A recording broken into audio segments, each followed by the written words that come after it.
That's okay with you. Oh my God. You just referred to some comments I made on Fox News and also to some degree on Rogan. Is the most impressive thing I've seen out of a conservative in all of podcasting, YouTubing history for the past decade. What are you in trouble for now?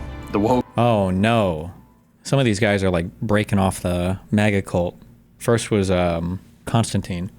And this James Lindsay guy, I don't know if you've been watching him on Twitter. He's been having a lot of problems with the low human capital. It's like, are you guys retarded? Hello, everybody. Hi. My guest today is James Lindsay. Cool. Who's been a commentator on cultural affairs for, a good 10 years, I suppose longer than that. James has got himself in trouble in recent months, once again, for popularizing the phrase woke right by accusing or pointing out, depending on your perspective. The fact that various members of the so-called right have become are engaging woke in shenanigans that are very much reminiscent of those that characterize the radical left. Shenaniganery. Wait, can you elaborate on the James term on Twitter? Who's he beefing with? I don't know what happened, but I think he probably actually was one of the few people. Please don't mistake this for me co-signing anything this guy says. But I think he was one of the few people who actually did feel some kind of principled attachment to freedom of speech. And I think it was the Elon Musk banning people on Twitter for disagreeing with him that broke him. And when he started to fight against it, he got eviscerated, I think, on Twitter for it. And now he's just kind of become I don't want to say a full-on anti-MAGA guy, but I feel like I see him fighting with MAGA people quite a bit. Classification of psychopathology with James, the relationship between woke behavior, mobbing, extreme perspectives, self-victimization, protest, gaming the system, and cluster B psychopathology, narcissism, histrionic behavior, borderline, antisocial, and the dark tetrad. And we attempted to determine how our views align and how they differ. And, well, it's a walk through the dark side of ideology. What are you in trouble for now? The woke right. Lay it out, man. It's a fraught term, right? People see it as paradoxical because you have woke, which they associate with left. You have right, which they associate obviously with the right. And so now you've got a paradox. Jeez. And so I've caused myself some trouble. It's not actually a paradox. We would just call that an oxymoron, but that's okay. Obviously with the right. And so now you've got a paradox. And so also, for as much as these people drive me crazy, I hate these people. This guy, I think, is a pretty smart dude. I think he actually, I believe he has published in the field of pure mathematics. I think he was a math major, and I want to say he did graduate work or maybe even published something in pure mathematics. A very smart guy mathematically, but this was the guy who I was on stage and we were arguing and he was talking about like ESG. And I was like, do you even know how like trading works? Like how to buy or sell a stock? He was just like utterly clueless. And I'm like, bro, get me the f out of here. But Jesus. you have right, which they associate obviously with the right. And so now you've got a paradox. And so I've caused myself some trouble by calling a radical segment, not the whole right, a radical segment of the right, woke right, which I kind of started doing, I guess, last fall, September. I started using it before that, the term. I didn't invent the term. A lot of people accuse me of inventing the term or credit me with it. This term has been in rough circulation, floating around in the internet space for at least since middle of 22. So it's not a brand new term. I just adopted it and went kind of hard about it. And the simplest explanation I give people for, well, what do you mean by woke right? How does that make sense? And I say, well, it's woke people who call themselves conservatives. Oh. And some of them don't, though. They call themselves right wing. And they distinguish that conservatives and right wing are different. But it's woke people. So the whole suite of behaviors, beliefs, even the deep metaphysical constructs underneath those beliefs. Wow. And as you recently pointed out, I think the psychology that generates those beneath all of that, the cluster B personality disorders are presenting, and the psychopathologies, psychopathy itself sometimes, all of that kind of feeds upward into this concept of woke, which I think we, can talk pretty fruitfully about. But I don't believe it can only be presented through, left-wing causes. You can present it in terms of right-wing causes or religious causes or other causes, because it's the path. There is like a huge thing. I've complained about this quite a few times. there's something to be said for brevity, okay? I think that it's actually a negative. I don't think it's a neutral or a I think it's a negative. If you can't find a way to communicate an idea in a few sentences and it takes you like 20 paragraphs to do it, that's a speech thing that you should work on. Like this whole podcast could have been summarized so far in like 20 seconds. You said woke, right? Yeah, and it's kind of weird because people associate woke with being far left and, right as being the right.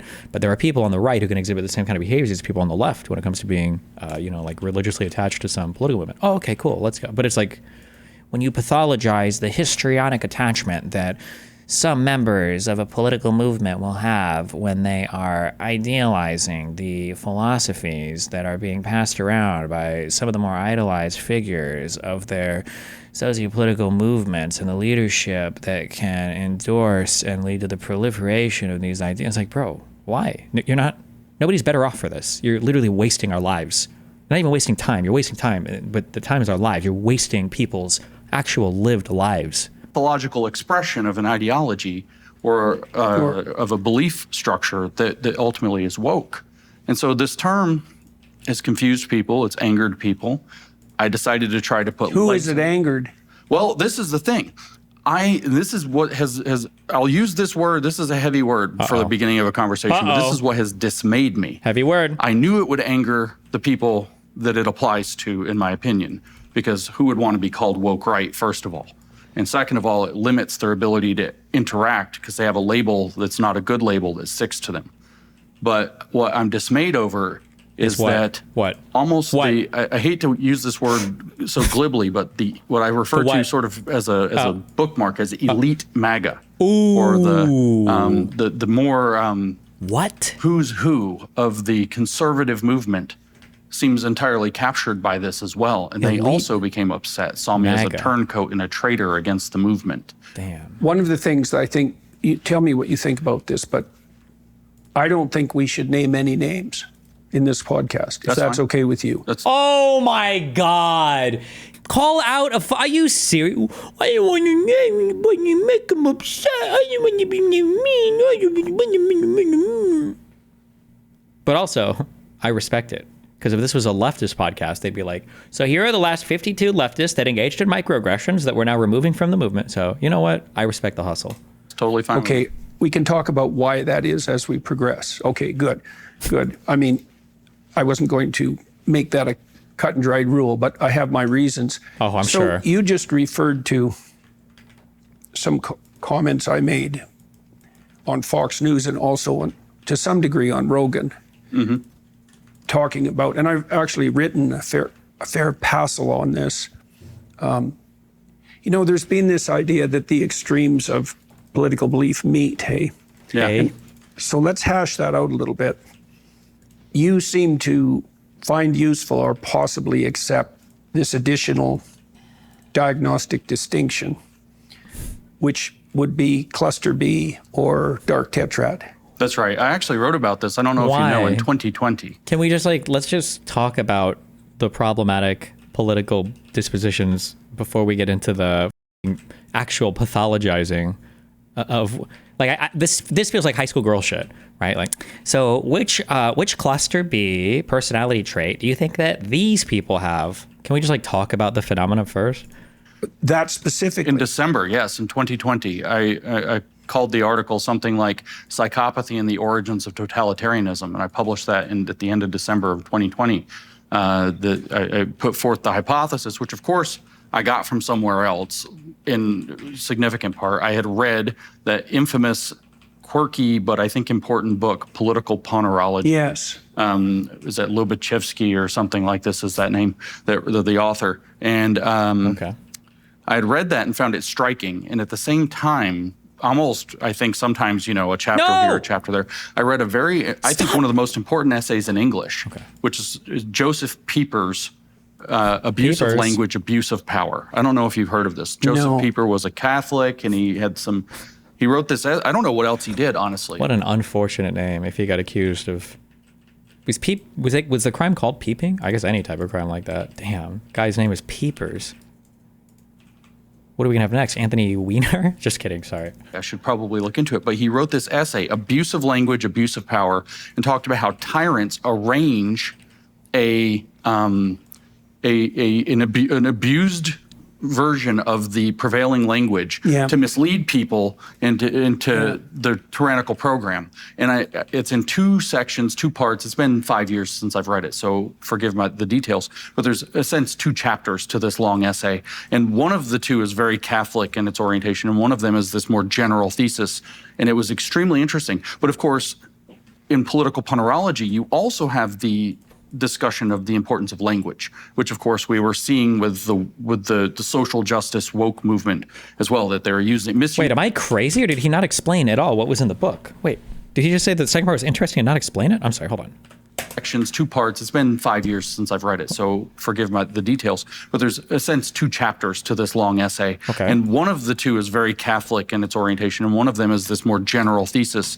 And it was extremely interesting. But of course, in political punerology, you also have the discussion of the importance of language, which of course we were seeing with the social justice woke movement as well, that they're misusing words like racism very blatantly. And so in political punerology, you have this claim he makes that he says, well, with the psychopath, what he calls a pathocracy, what you have is you have people who are psychologically disordered, who create a vision of the world. They need other people to play in it. And the way that they do this is by creating, he calls it a second language. So it's the same language, but the words now refer to other things. Of course, having read the postmodern. Hold on. I will say this. This is high praise, okay? This is high praise. The fact that I'm watching a guy who's, I think, conservative, actually cite a book and then talk about the book that he read is the most impressive thing I've seen out of a conservative in all of podcasting, YouTubing history for the past decade. So good job on that. He actually read a thing and is giving us information from the thing that he read. So good job. Like Derrida, I'm picturing all of That's what happens in the Tower of Babel. That's right. That's right. Exactly. Remember, words lose their meaning and no one can understand. That's right. Nobody can understand each other. So they reorient the discourses, and then what he says actually solves the tyrannical problem. This is the... I hate Jordan Peterson. That was a low IQ connection, by the way. It sounds like what James Lindsay is talking about is he's introducing a concept having to do with the relabeling or the reappropriation of words that sound, they're almost like homophones. You're creating homophones. You have words that sound the same, but they start to mean different things, and you like subvert a person's ideology that way. The whole point behind the Tower of Babel wasn't to cause different types of communication or to hijack somebody's mind. It was to break people up, right? It was to like say, oh, humans think they're so cool because you guys can all f each other and not include me to the Ayla orgy. Well, now all of you guys, boom, have different languages. Get fucked. So I don't know why I don't know how the Tower of Babel compares this other than they both deal with language. Like, he could have just said, wow, that kind of sounds like this app on my phone called Duolingo. But okay. Words lose their meaning and no one can understand. That's right. Nobody can understand. Like, it's not right. He shouldn't even be, he shouldn't even play into his delusion. Say, no, that's wrong, actually. It's not about words losing their meaning. It's about them acquiring a secondary meaning. So if you could just shut the f up and let me finish what I'm describing before jumping in with a super irrelevant point. Are you okay? And each other. So they reorient the discourses, and then what he says actually solves the tyrannical problem. This is the Lobachevsky's, if I'm saying his name is right, his thesis. What solves it is that a third language. And he's saying the name of the author and he doesn't know how to pronounce it because he actually read the book and didn't just listen to somebody else talk about the book. Wow. That's a 10. That's a 10 performance for a conservative. Actually, for anybody that does online politics in my world, that's a 10. Good job. Jesus. Evolves that unmasks the second language and allows people to see it for what it is and in fact laugh at it.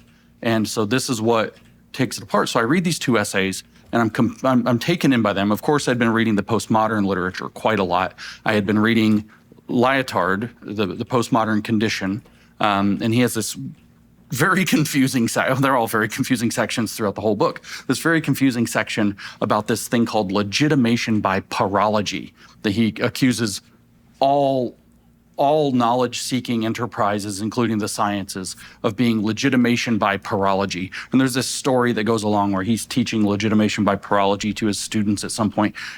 Somebody's teaching Lyotard to their students, a philosophy professor. How long is Peterson going to ride the coattails of this anti-woke movement?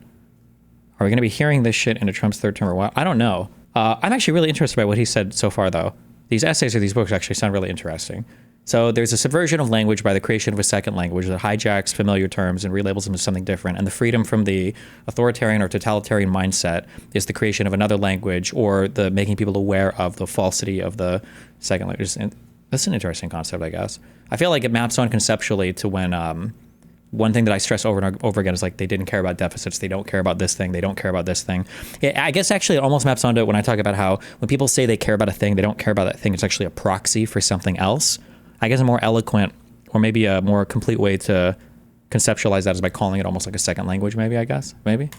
Says, okay, so what do you think legitimation by paralogy means? And everybody comes up with crazy ideas because you can barely get it from the text. And finally, the professor says it means false legitimation through consensus. You get everybody to agree. Okay. And so I framed out this essay in terms of saying that what the pathocracy or the pathological ideological state, which becomes a vehicle for that pathology that serves the psychopaths at the center of it, the way that it operates is it generates a paralogy, a second false logic that defines the ideology, and a paramorality, a second false set of values and virtues that also defines the parameters, the social parameters and the psychosocial parameters. How do I know if I'm a good person? How do I fit in with my society? And so I write this long essay. My poor assistant, I got in trouble for this. I had him publish it on Christmas. I was so excited about it. Christmas Day, we put this out. And, very long essay explaining that this is what I see as at the root, because I was trying to diagnose and explain to people what nobody was calling woke yet at the time, at the end of 2020, or maybe we had just begun to call woke. We were trying to diagnose and explain this social justice left phenomenon. And so I put out this essay and said, I think at the root, underneath the whole thing, there's the same psychopathologies that motivated people like Lenin and Stalin and all this. And I didn't have the psychological chops. I was aware of dark triad or tetrad terminology. I did know quite a bit about the cluster B personality disorders because I knew some people who were basically rabid feminists in the 2010s, and they were all talking about how they had various schizoidal personality, and that one may be cluster A. I'm not. Yeah. Okay, true. That's actually true. If you ever want to learn about cluster B shit, just listen to a bunch of crazy women talking, and they will tell you all about these types. Cluster B is, I think, typically the personality disorders that are most associated with like high neuroticism, generally women. Some people even claim that the whole cluster B sect of personality disorders is sexist because it's so heavily slanted towards women being diagnosed with them. But like borderline personality disorder, histrionic personality disorder are included in this. It is. Sure. I Yeah. believe. And then they had the, borderline, antisocial, histrionic, narcissistic would come up again and again. And I think that actually is paranoid's cluster C, right? Yeah. My reading, for example, of Derek Bell, one of the founders of critical race theory, is that he had very likely suffered both paranoia and schizoidea, which are both mentioned by Lobachevsky as well as in Schizoid personality disorder reads to me like super ultra autistic. Schizoid has nothing to do, I don't believe, with like schizophrenia or like hallucination or anything like that. That's a different. I think that might also be a cluster B personality disorder. But schizoid doesn't have anything to do with like schizophrenia or any of that. Indicative. I can't say any about any of the cluster Bs. So I think it's a little broader than just that one cluster up here. Conspiracy theories or paranoid thinking, for example. Yeah. Right. And I don't like how they're so ardently pathologizing all of this, though. Like you can believe in conspiracy theories without having a personality disorder or like an actual psychiatric disorder. So that's kind of weird, but schizoids tend to have imaginary conversations with people who right. And schizoids tend to have imaginary conversations with people who aren't there on a childish fictional. Let me check. I might be wrong. I'm sorry. I didn't think that. I don't think this has anything to do with hallucinations or anything, but I could be wrong. Schizoid personality disorder is a condition where a person shows very little, if any, interest and ability to form relationships with other people. It's very hard for the person to express a full range of emotions. If you have schizoid personality disorder, you may be seen as keeping to yourself or rejecting others. You may not be interested in or able to form close friendships or romantic relationships because you do not tend to show emotion. It may appear that you do not care about others or what's going on around you. Some symptoms of schizoid personality disorder are similar to autism spectrum disorders, other personality disorders, especially avoidant personality disorder, and early symptoms of schizophrenia. Talk therapy, also called psychotherapy, can help those. Okay. I don't think this involves any. Although the names may sound alike, schizoid personality disorder, schizotypal personality disorder, and schizophrenia spectrum disorders are all negative types of mental health conditions, but they can have similar symptoms such as not being able to make social connections or show a full range of emotions. In contrast to schizotypal, it's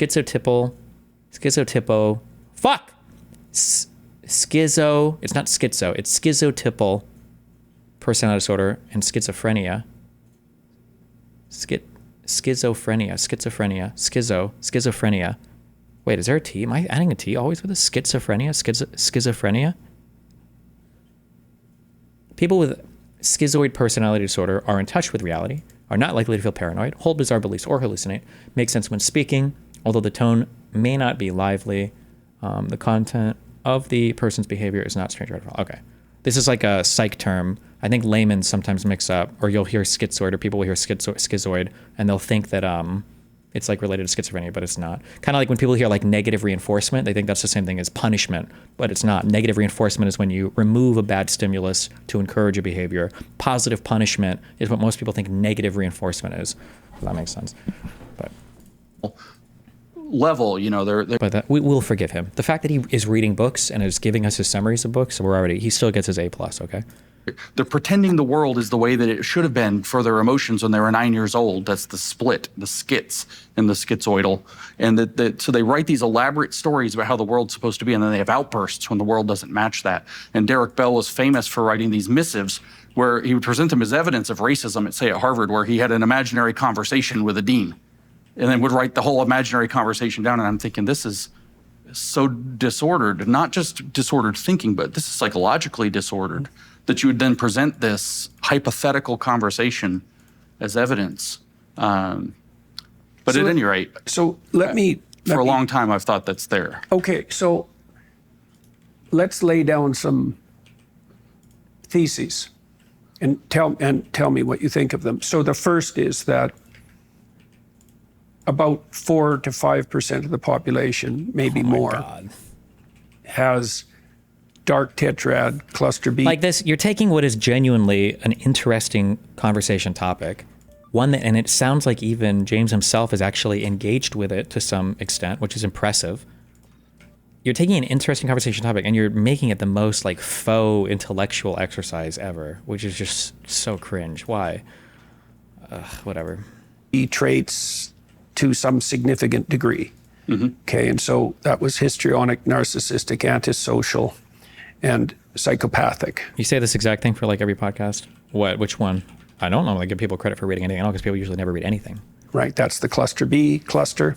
Whether those are psychopathologies, like illnesses, that's a matter of dispute. There are certainly forms of severe social misbehavior, manipulative social misbehavior. Oh, yes. Yes. And people who fall into those categories will use cries of victimization to parasitize. Yes. Right? So they're parasitizing on empathy. That's one hallmark, right? They have disordered interpersonal relationships, often very intense. They're predatory, particularly the antisocial types. That's more straight, repetitive criminals. Very stable pattern of behavior. Yeah. So let's say 4 to 5%. It's probably increased because of the net. That would be my guess, because it's not well regulated on the net, because most of our evolved mechanisms for dealing with such people don't work. Especially, we could talk about anonymity, because I can understand why people. I remember when Jordan B. Peterson diagnosed you as a psychopath because you like to argue and maximize short-term game. Did he? He might have. Or short-term game. Somebody in chat said something like, if you steel man it, all personality disorders are just extreme variations of ordinary behavior. I mean, not only would I say that's true, I think definitionally that's true too. Like most psychologists or researchers would say that, with the exception of some disorders. Like for personality disorders, I think that's broadly true, with the exception, I think, of BPD, because that one can be weird. Is bipolar disorder, is that considered a mental illness or personality disorder? Hold on, let me check.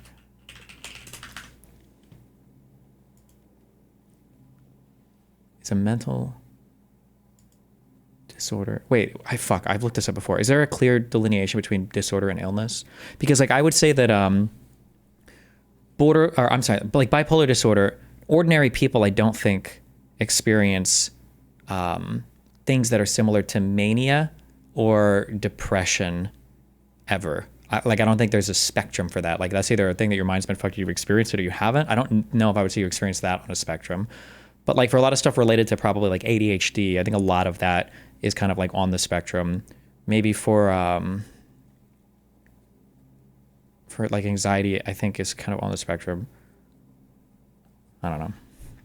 But I'm the Glink guy. Who knows? Does he still make videos? Will defend it, but by the same token, it allows you to escape from your well-deserved reputation. Yeah. Right. Okay. So that's Years ago, by the way, you said that one of the features, you got in trouble for this, and you were right, of course, but you said one of the features of our moment was that there's male aggression and female aggression that express themselves differently. Yeah. And male aggression, I don't know if you use this terminology, but I think it's something to this effect, doesn't upload very well. Yeah, You it can't doesn't. punch somebody in the nose through the screen. Yeah. But female aggression, the social aggression, uploads very well. But what Perfectly. it turns out is this cluster B or dark tetrad manipulation uploads almost even better. yes. You can have 50 accounts. You can, switch from one to the other. You can create entire false environments that your targets have to engage in. It's particularly true because it's literally cost-free. Yeah. Right. So you might imagine that any storehouse of value is likely to be parasitized to the degree that you can invade it for no cost. Yeah, that's totally right. Okay, so Totes this is McOats. what I think happened to the universities, right? Is that they're whale carcasses, and they've been invaded by parasites. And the whale carcass idea is a very old one. It's a huge storehouse of value, right? So since World War II, the West was on a pretty productive trajectory, and we generated massive storehouses of value in many, many places. Those would be financial storehouses, but reputational storehouses that's even more germane. Like Harvard has both. It did have both, right? have both. $53 billion It's gone. plus a stellar reputation. Yeah, Now the it's best brand in completely America. gone. Exactly. And In the world. next to Disney. Yeah, right. Right, which is another storehouse of value that's right. been severely parasitized.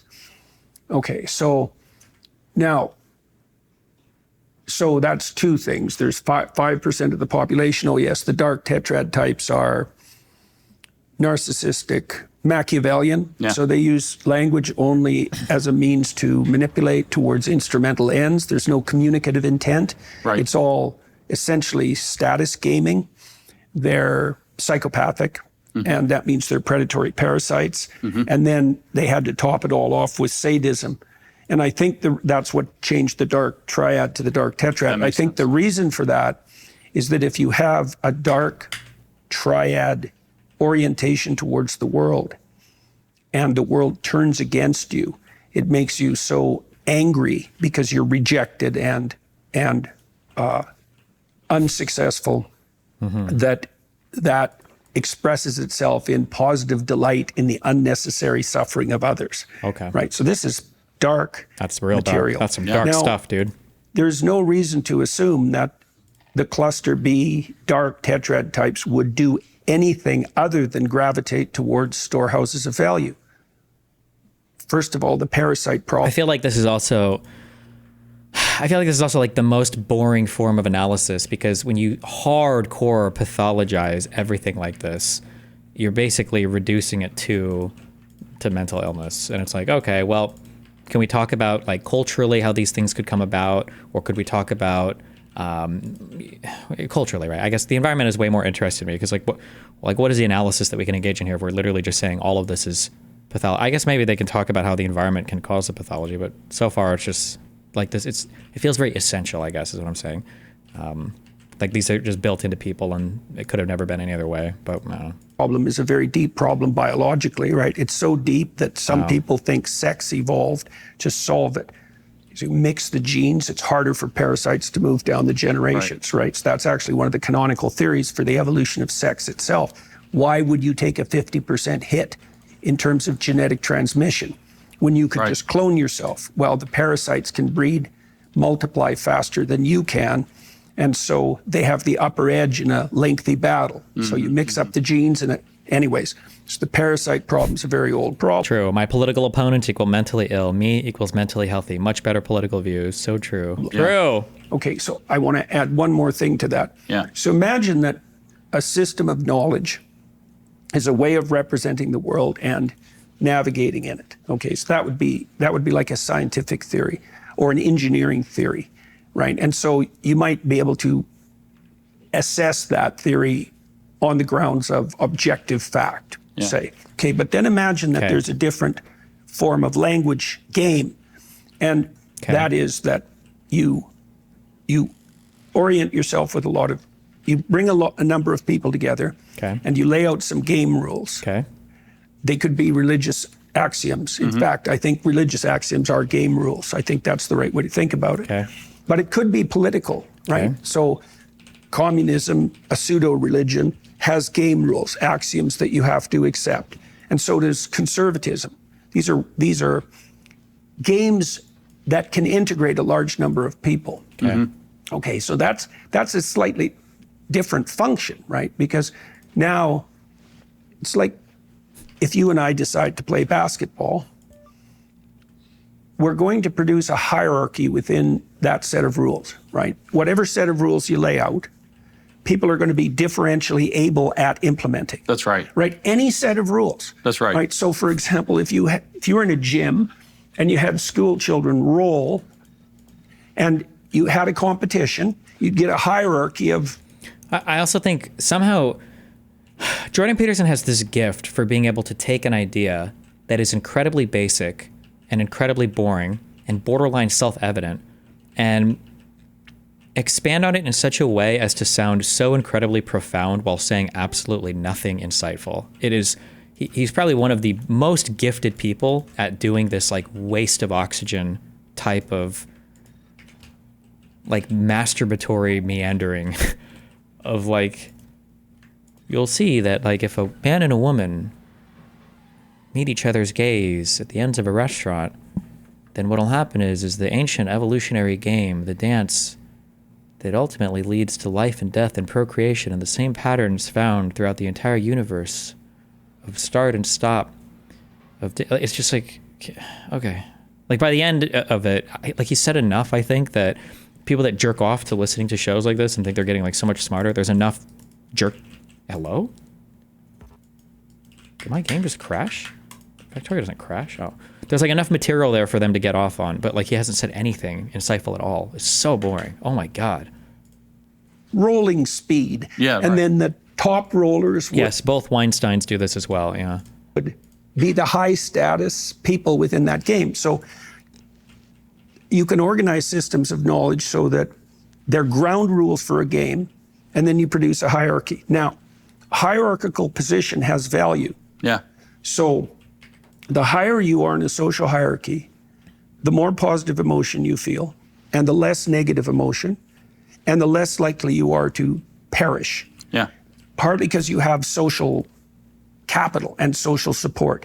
So people will compete for status within the confines of any given hierarchical game. Wow. That's a whole different function than representation of the world. Now, maybe you'd hope that your game represents the world too, which I suppose is that would be something like competition in a scientific lab, right? Because Yeah. Something like that. something like that. Or, yeah, kind of the competition liberals- within a game that's actually productive and self-sustaining. Yeah. Right. And the axioms of Western culture seem to be a game like that. They do. Right, right.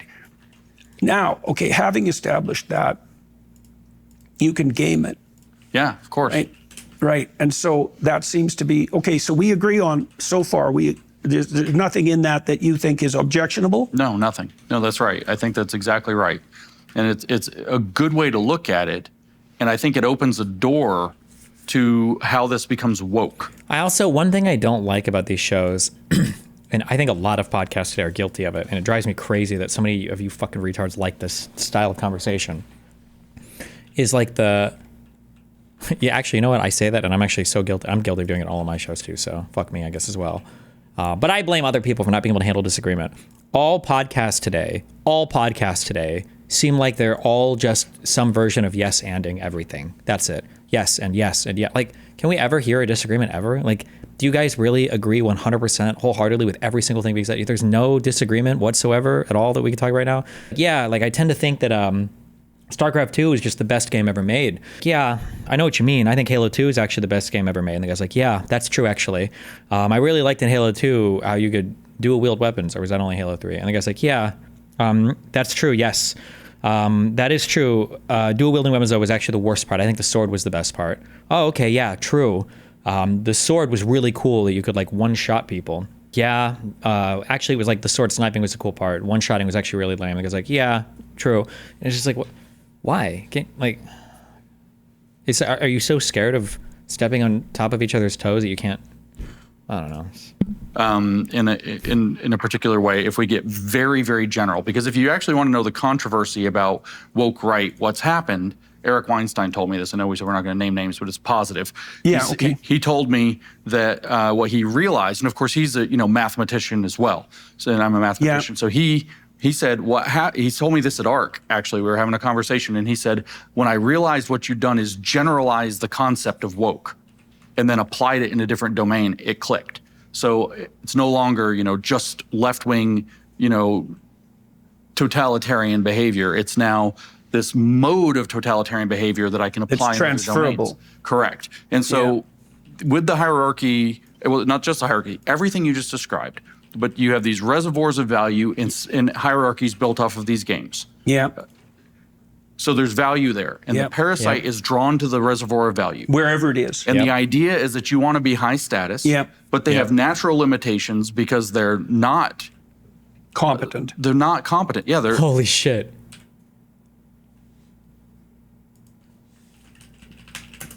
Do you know what he is right now? Your Brooke was so disappointed that you did that too. I think you see one more pushback. Oh yeah, for sure he did. I was not. That was not what I was there for that convo though. To have a whole... Jordan Peterson's giving us the react right now. The reservoir games just described, but you have these reservoirs of value in hierarchies built off of these games. Yeah. So there's value there, and the parasite is drawn to the reservoir of value. Wherever it is. And the idea is that you want to be high status, but they have natural limitations because they're not competent. They're not competent. Yeah, they're outside of the range of what brings you to the top of these. They tend to be very low in conscientiousness. They tend to be, that's right. And so what would you do? What you would do is there's a word for what you would try to create.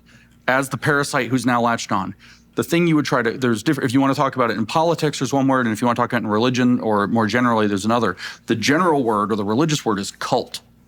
You'll create a cult where you've taken a variation on those rules to where there's a new status game that's rigged so you're always on top of it. Yep. And what you're going to do is pervert the underlying rules. We call it an ideology or a cult doctrine. The word in politics would be splinter, a splinter movement within a broader movement. So MAGA is a political movement, and you could imagine a splinter off of it, or the Democratic Party had a political movement, and the Justice Democrats came along 10 years ago and made a splinter off of it that created the Squad.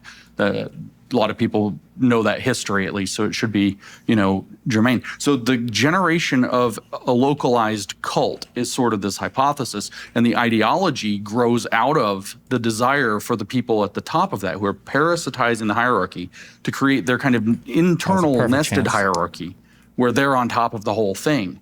And the way they do that is by saying the big system is gamed. The big system is rigged. The big system is fake. And we have a secret truth about how things really work.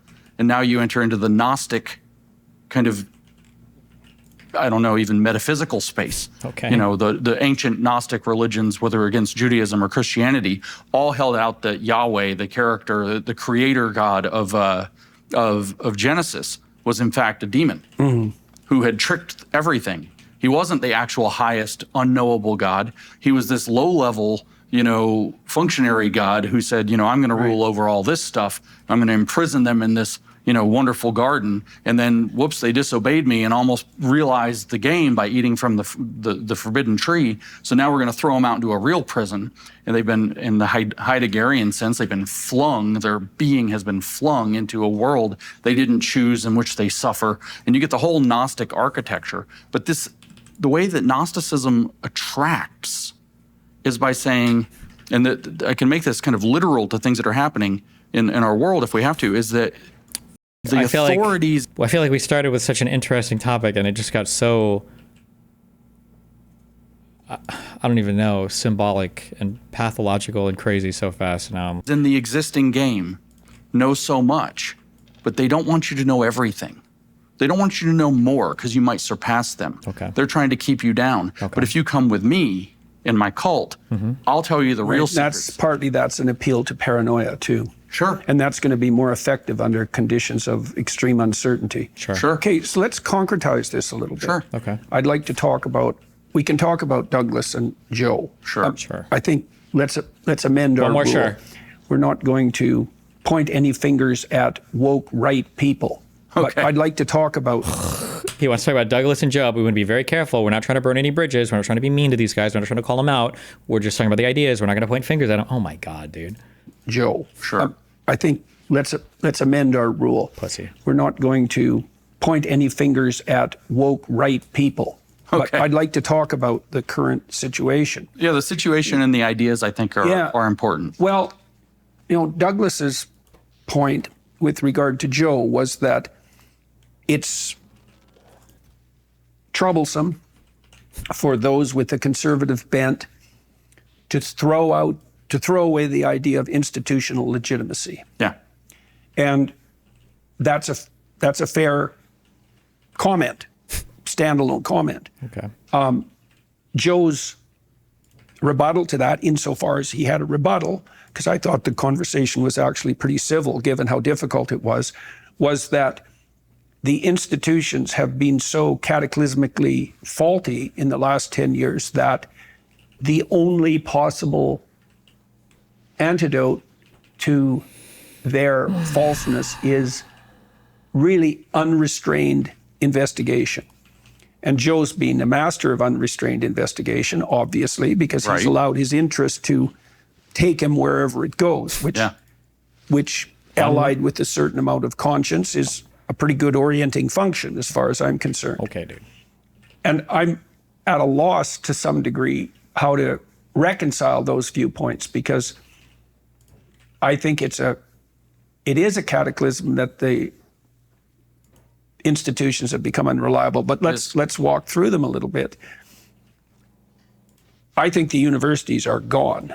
Me too. I think that Harvard is having this war with Trump, and that Trump is 100% right. Yep. Me too. The president of Harvard, in my understanding, said to the Trump administration that it was unfair to punish the researchers by withholding their research funds. But I look at that and I think those researchers have been filling out DEI statements for 10 years. Yeah.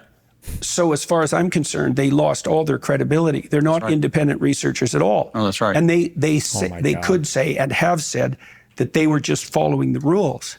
It's like, So That's so not is a- Hitler, Himmler, Goebbels, and everybody else. Oh, no, not those guys. Fuck. Or the Dr. Menda, whatever. Please do a Nazi comparison. It's so perfect. It's so perfect. Please, God, do a Nazi comparison. Please, I'm going to come. they have said that they were just following the rules. Please. It's like, that's not a very good excuse if you're a seeker after knowledge, right? If the rules have become pathological, you have an obligation to cease following them. Harvard took its My bad. DEI head, I think it was Harvard, I was so and hyped. kept the person and changed the name. Well, that's all the universities are going to do that. Yeah, that's right. Why wouldn't they? And that's just fundamentally deceitful. more deceitful even, Yeah. right? It's another form of mimicry. And I guess that's another thing we could point out about the psychopathic 5% is that they're masters of camouflage. Yeah, yeah. What a psychopath does is mimic competence, right? That's right. And usually they can't get away with it because not for long, because they don't create, they destroy. And eventually that evidence accrues and then they have to leave and find another host, so to speak. So Right. great. Now online, that's a snap, right? Because Yeah. you can just switch Exactly. you can just switch your identity and, That's right. and you've solved the problem, or you can multiply it beyond.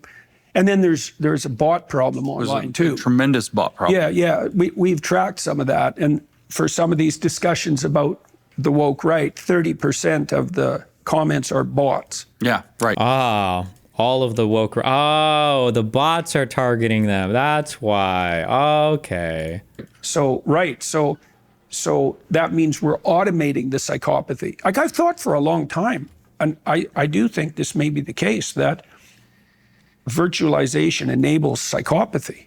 And if that's the case, We're in trouble. We're in trouble. We're in big trouble. Well, at least 50% of internet traffic is criminal, right? It's Holy cow, yeah. It's 30% What? pornography, which is close enough to criminal, so I think distinguishing them is not useful. Okay. And then, like, old people are just scammed nonstop, Nonstop. right? Okay, dude. So, Based. and there's no policing, and there can't be, because you can hide so effectively. Right. So, and then what it seems to happen is that the unrestrained psychopathy spills over into the public domain, and everyone is mad, like in both senses, In both angry senses, and yeah. insane because of it. Let's return just for a moment to the hierarchy idea. So you pointed out one interesting mechanism of attaining status, which is to twist the rules slightly, create a new game, and dominate that as its originator. Right. So that's a transformation of a process that's actually creative and adaptive, right? Because if I wanted to make a variation of a business, I could do that. And then if I served my customers well and so forth, I could climb to the top of that new business niche and succeed. This is the parasitical equivalent to that. Yeah. Right? It's to what? To generate a version that does nothing but attract unwarranted attention. That would be the narcissistic spin. And to use any means whatsoever to attract that attention. While directing blame to the parent structure. I think that's very important. Yeah. So, for example, with Karl Marx, he phrased his vision of communism wasn't the crude communism that was experimented with by Gracchus Babeuf in the French Revolution. It was a transcendent communism. And I use that word because he doesn't call it transcendent communism. He calls it communism. But what he says, his exact wording for it is it's communism as the positive transcendence of private property as human self-estrangement, and thus a complete return of man to his true nature as a human or social being. Right. So that's a Nietzschean revaluation of all values. Yeah, it's really it's Wow. much So- deeper than people think. so- It's redistributing crazy. property. It's to transcend property. And so how does this turn into what I said is that the game, which at that point he's looking at, it doesn't matter if it's capitalism or feudalism or even slavery, it's the private property game that he believes is the course of history. He says, well, everything is actually that thing's fault. And people who play that game are the people who are the problem. And that's how he recruits. He finds people who are losing within that game, who are being injured by that game, and says, you know what? It's not you. It's the whole bloody game. Come Bloody. over here. We've got a different game. But the trick is, who's at the top of that game? With Karl Marx, it was Karl Marx. It wasn't the people ever. If you read it, so what's Communist Manifesto? Why do you and every other fucking political commentator mispronounce Qatar as Qatar? Because the actual Arabic pronunciation of it's like Qatar or something, and Qatar is the closest like English way to say it, and Qatar is more incorrect. Suck my dick, bitch.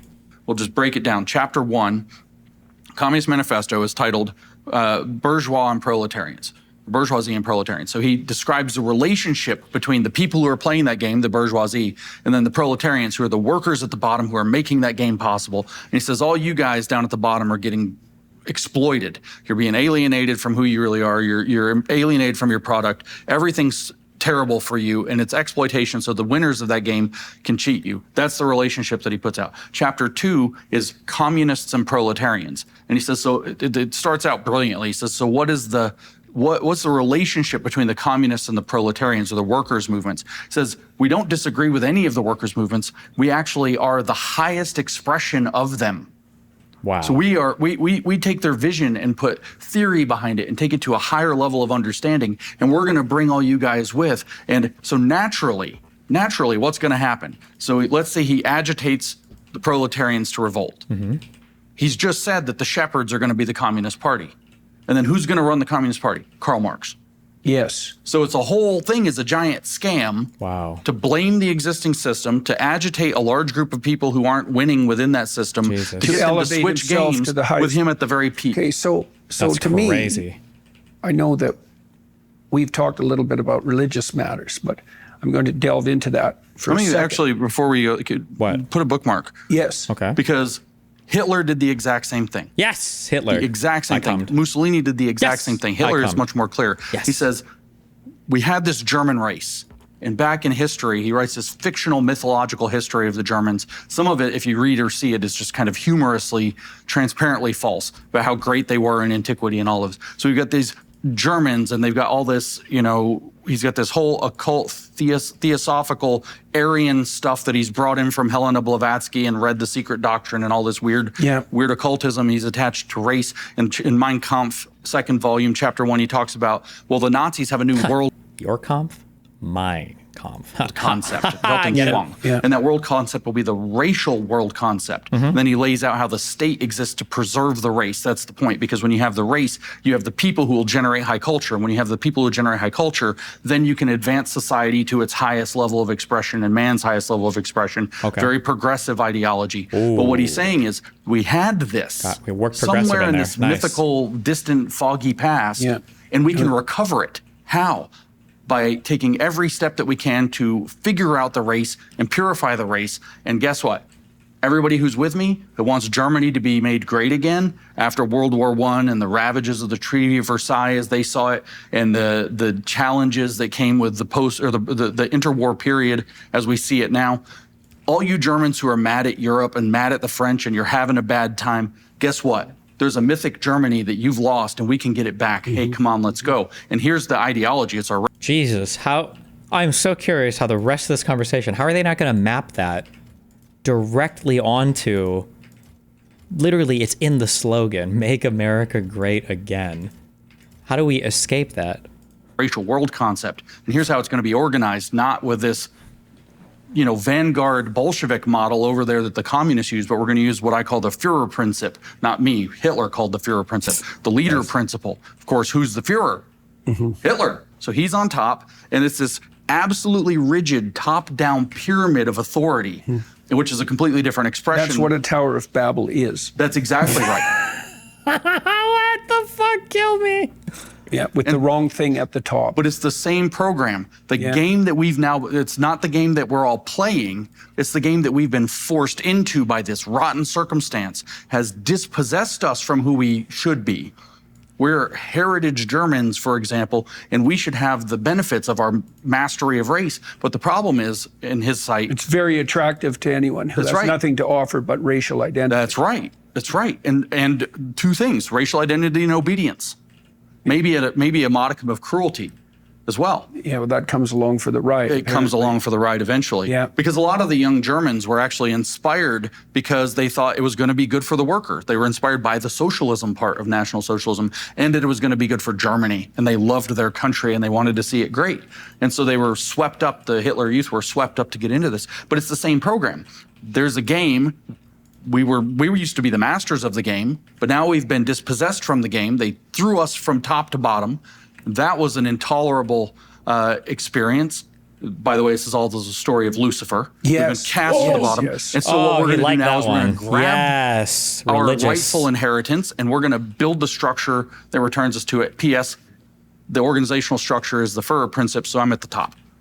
Okay, so I want to talk about Lucifer. this Lucifer idea. Yes. So Lucifer King. is the Fallen morning angel. star, and Oh. he's the angel of the untrammeled intellect. Yes. That's how he's portrayed. Thank God. We were so close to getting something interesting actually said, but now, yes, religious allegory. Or is it true? Or is it metaphorical? Or is it nonfiction? Who the fuck knows? The listeners sure don't, because Jordan will never tell us. In Milton, right? And he's allied in some strange way with the serpent in the Garden of Eden. If I might Yes. just interject, if he's the morning star, what do you do in the morning after the morning Masturbate. star rises? P. Kill wake your up. wife. Oh. Right. Woke. Right. Right. Oh! Oh my God, he figured it out.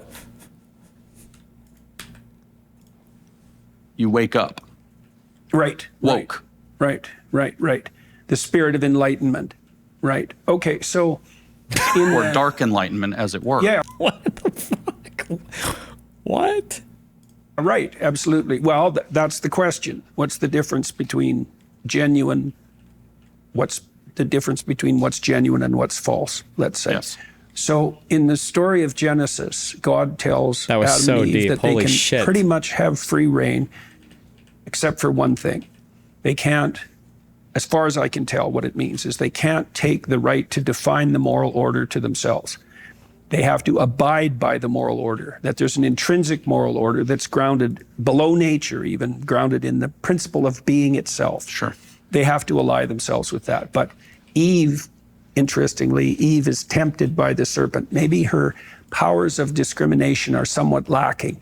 Maybe her Because women are tricked proclivity by to empathy sociopaths. clouds her. Yes. Weak woman. And maybe it's a form of feminine pride.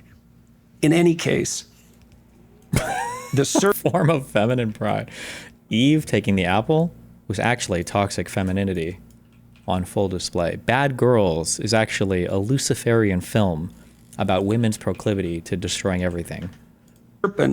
tempts her, telling her that if she ate of the fruit of the tree of knowledge of good and evil, that she would become like God, which is the one thing God forbade, right? So the idea seems to be something like, the more radical the revolutionary precept, the more likely something Luciferian is behind it.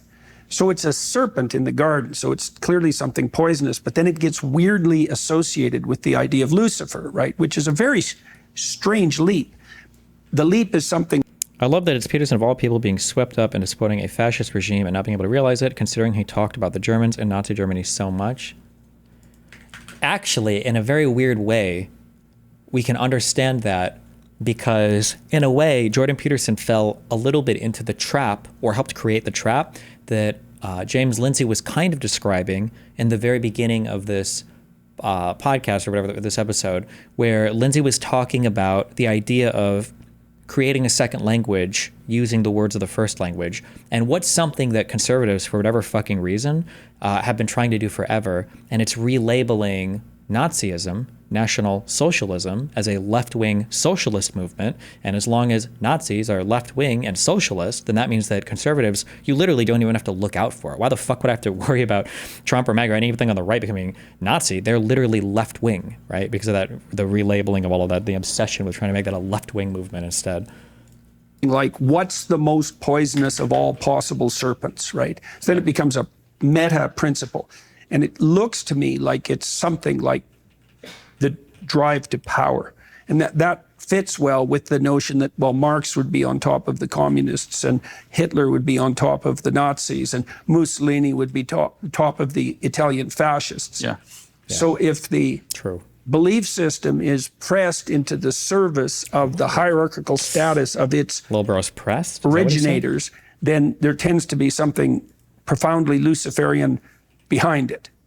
Yes? Yes. So now we're talking at a very abstract, deep, whether metaphysical is, I think metaphysical is the right word, Yeah. level for what represents woke. This isn't going to be recognizable to your average Joe on the street who's dealing with, a pride parade and saying, well, that's woke. I understand woke. But Yeah, and they this are is- called pride parades. They are right? called pride parades. And the cardinal sin of Lucifer is pride. Is pride. Holy Right. shit. And does it's a fit together desire quite- to replace God, to replace the fundamental moral order. So I figured something else out too recently. So God, G-O-D. And what's the problem with the left? They have multiple gods, G-O-D-S, gods, God's gaze, LGBT, 4. It's always the 4 letters. 4 years, Biden, okay? Careful. imagine that you could found a society on power, because you can, at least for a short period of time, and imagine that you could organize a group of people hedonistically as well. So that would be the real dark side of populism, right? We'll just have the government give people, it's like Pleasure Island in the Pinocchio video, right? Bread and circuses. You can get away with that for a while. Power, hedonism. You can abandon everything and sink into a pit of nihilism. That's not very effective psychologically or socially. But then that begs the question that the postmodernists wrecked their ship on, I would say. Is there a unifying principle, a high order unifying principle? That's the meta-narrative idea, right? Because the cardinal proclamation of postmodernism is that there's no pinnacle meta-narrative. There's no upper union. But I think that's wrong. I think that the principle of voluntary self-sacrifice is foundational. And I think that's the narrative that runs through the biblical corpus. Right? You've given very, very eloquent speeches on that. Well, and so then we would have a dynamic where because we're trying to figure out how to identify the Luciferian players, let's say. Exactly. That seems reasonable, right? So they're in love with the creations of their own intellect, but that intellect is not serving the principle of voluntary self-sacrifice. It's serving the principle of power. You remember in the gospel account, when Christ is in the desert, the third temptation that Satan lays before him is the temptation of power. That's right. Right. Everything that you see before you. Yes. Matthew 4. If you follow me. That's right. Right. So that seemed, okay, so you don't have any problem with the underlying dynamic of that No, not at all. No, not at all. And I see, a fruitful discussion because, this is, of course, very high order thinking and expressing. High level shit, guys. But the experience for people on the ground is exactly what we were mentioning earlier. It's those traits of the dark tetrad, like Machiavellianism and all of this. So they're going to experience, what does that look like in everyday experience? The swarms on social media, the cancel the woke culture, mobs, the Ellie fingering that one chick with her dirty fingernails, trans people in video games, struggle session, this kind of stuff, the lying and the manipulation, the cries of victimization, the gaslighting, and is the it's called sometimes DARVO, deny, attack, Darvoing, reverse the roles of victim high and school offender. women, when you catch a how do we go from all of this analysis to the people on Twitter? Are we just ignoring the entire state of affairs across the entire planet right now? In 2025, Donald Trump, his chief of staff is talking about suspending habeas corpus. They're deporting people with no due process. Sometimes this includes U.S. citizens. We've made an enemy of the entire world. The president has unilaterally passed tariffs higher than in any point in U.S. history. We've made enemies of both of our neighbors. We've blown up the only trade deal that he took credit for, which was the U.S.-Mexico-Canada trade agreement. We're on the verge of wars with like 3 different countries. We're talking about conquering things from allies. India, But anyway, so these girls, they use the term DARVO, by the way, which is Luciferian in nature. psychopath out, they do it's an acronym DARVO. They deny that there's a number of people operating like that that's right. at the moment. It's everywhere. And so these are the experiences. So the expression that I could give to tie people, just to bring woke right back to the conversation, is we're familiar now with the machinations of woke left, right? And what I would say is, well, what's woke right is same energy, different direction. You have all of those same exact, chain these together? It's Luciferian at the high level, whether it's struggle sessions, Machiavellianism, well, we've got a sadism at the low hierarchy level. there. It's Luciferian at the core.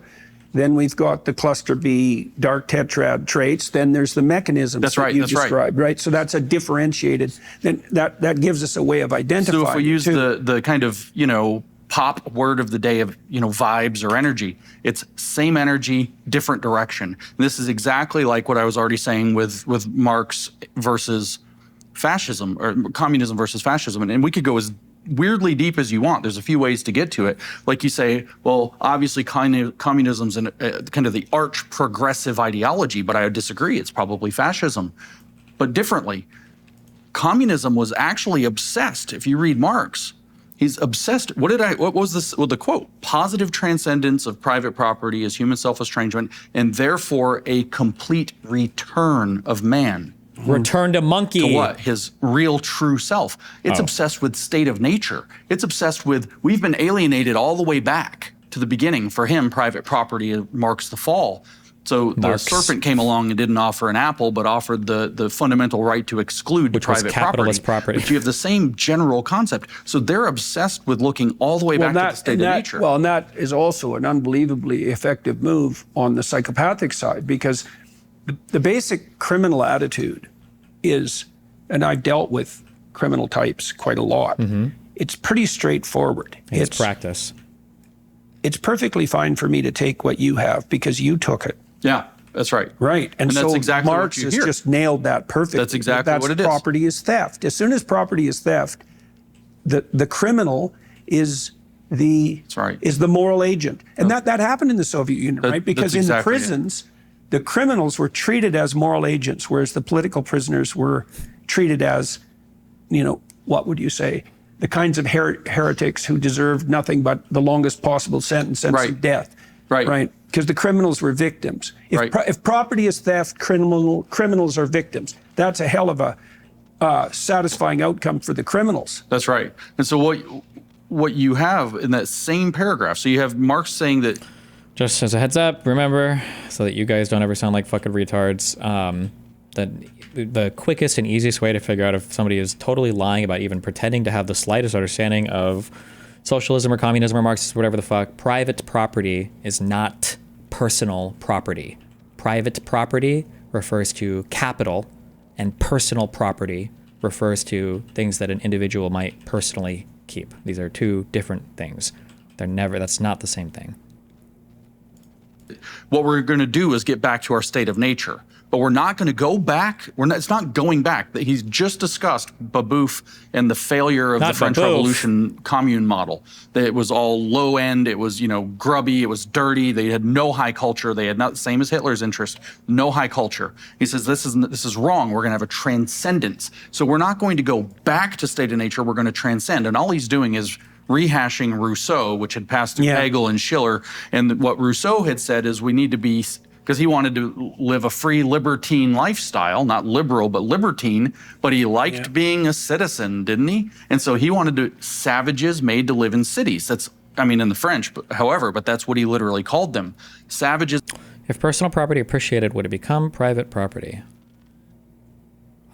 I don't know if personal property, I don't know if that can appreciate under the labor theory of value. Where would the appreciation come from, actually? I'm so curious. I don't know how that would be explained in a Marxist sense. I'm not actually sure.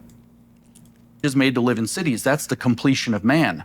The omega of man. Alpha of man is the primitive communist. The omega of man is when you reach the point where you have the same sharing attitude and liberated lifestyle as the beginning, but now you have all the high culture and benefits of all the production in between. So it's a perfectly paradoxical and impossible thing, but Marx calls it the riddle of history solved that knows itself to be its own solution. What does the future hold for business? Jesus one source Christ. is looking to streamline even speaking of JB, and so that's JBP. Also, the name of this show is When the Right Goes Too Far. It feels like that's where we started. I feel like we've spent the majority of the time still shitting on the left, though. But, who knows? Maybe we'll get somewhere else. Let's find out. And so that's the alpha and the omega. So that libertine offering is an interesting twist. I've been trying to puzzle out. I wrote this article with Jonathan Pajot on the Scarlet Beast of the Apocalypse. And it was really illuminating to me. There's lots of the book of Revelation I just don't understand, me and many other people. But I understand some of it. So the Scarlet Beast is the degenerate state. So imagine that when a uniting principle disappears, so that would be the Nietzschean death of God, you get the postmodern condition, which is that there's no uniting narrative. And so the state grows a lot of different heads. Yeah. It's kind of a hydra now. It's collapsing into chaos, symbolically speaking. It has a lot of different heads. Yeah, it's the personal property that appreciates money. In Marx, the labor theory of value is a transformation that is supposed to show you where all the value of everything in society comes from. And it does that by relating labor, capital, and natural resources. And labor, it's labor, right? It's labor, natural resources, capital, and is profit in there, or do you derive profit from it somehow? But I don't know how you deal with just a thing appreciating on its own without any additional labor or without any additional labor. I don't know how that's accounted for in a Marxist. I don't know for like labor theory value. I'm not asking how does your I know in real economics how it appreciates in value. I don't know in Marxist economics how they account for that. I don't know. Why we can actually, oh fuck. How does labor theory of value account for appreciation in personal property value? There's no shot I'm getting an answer to this.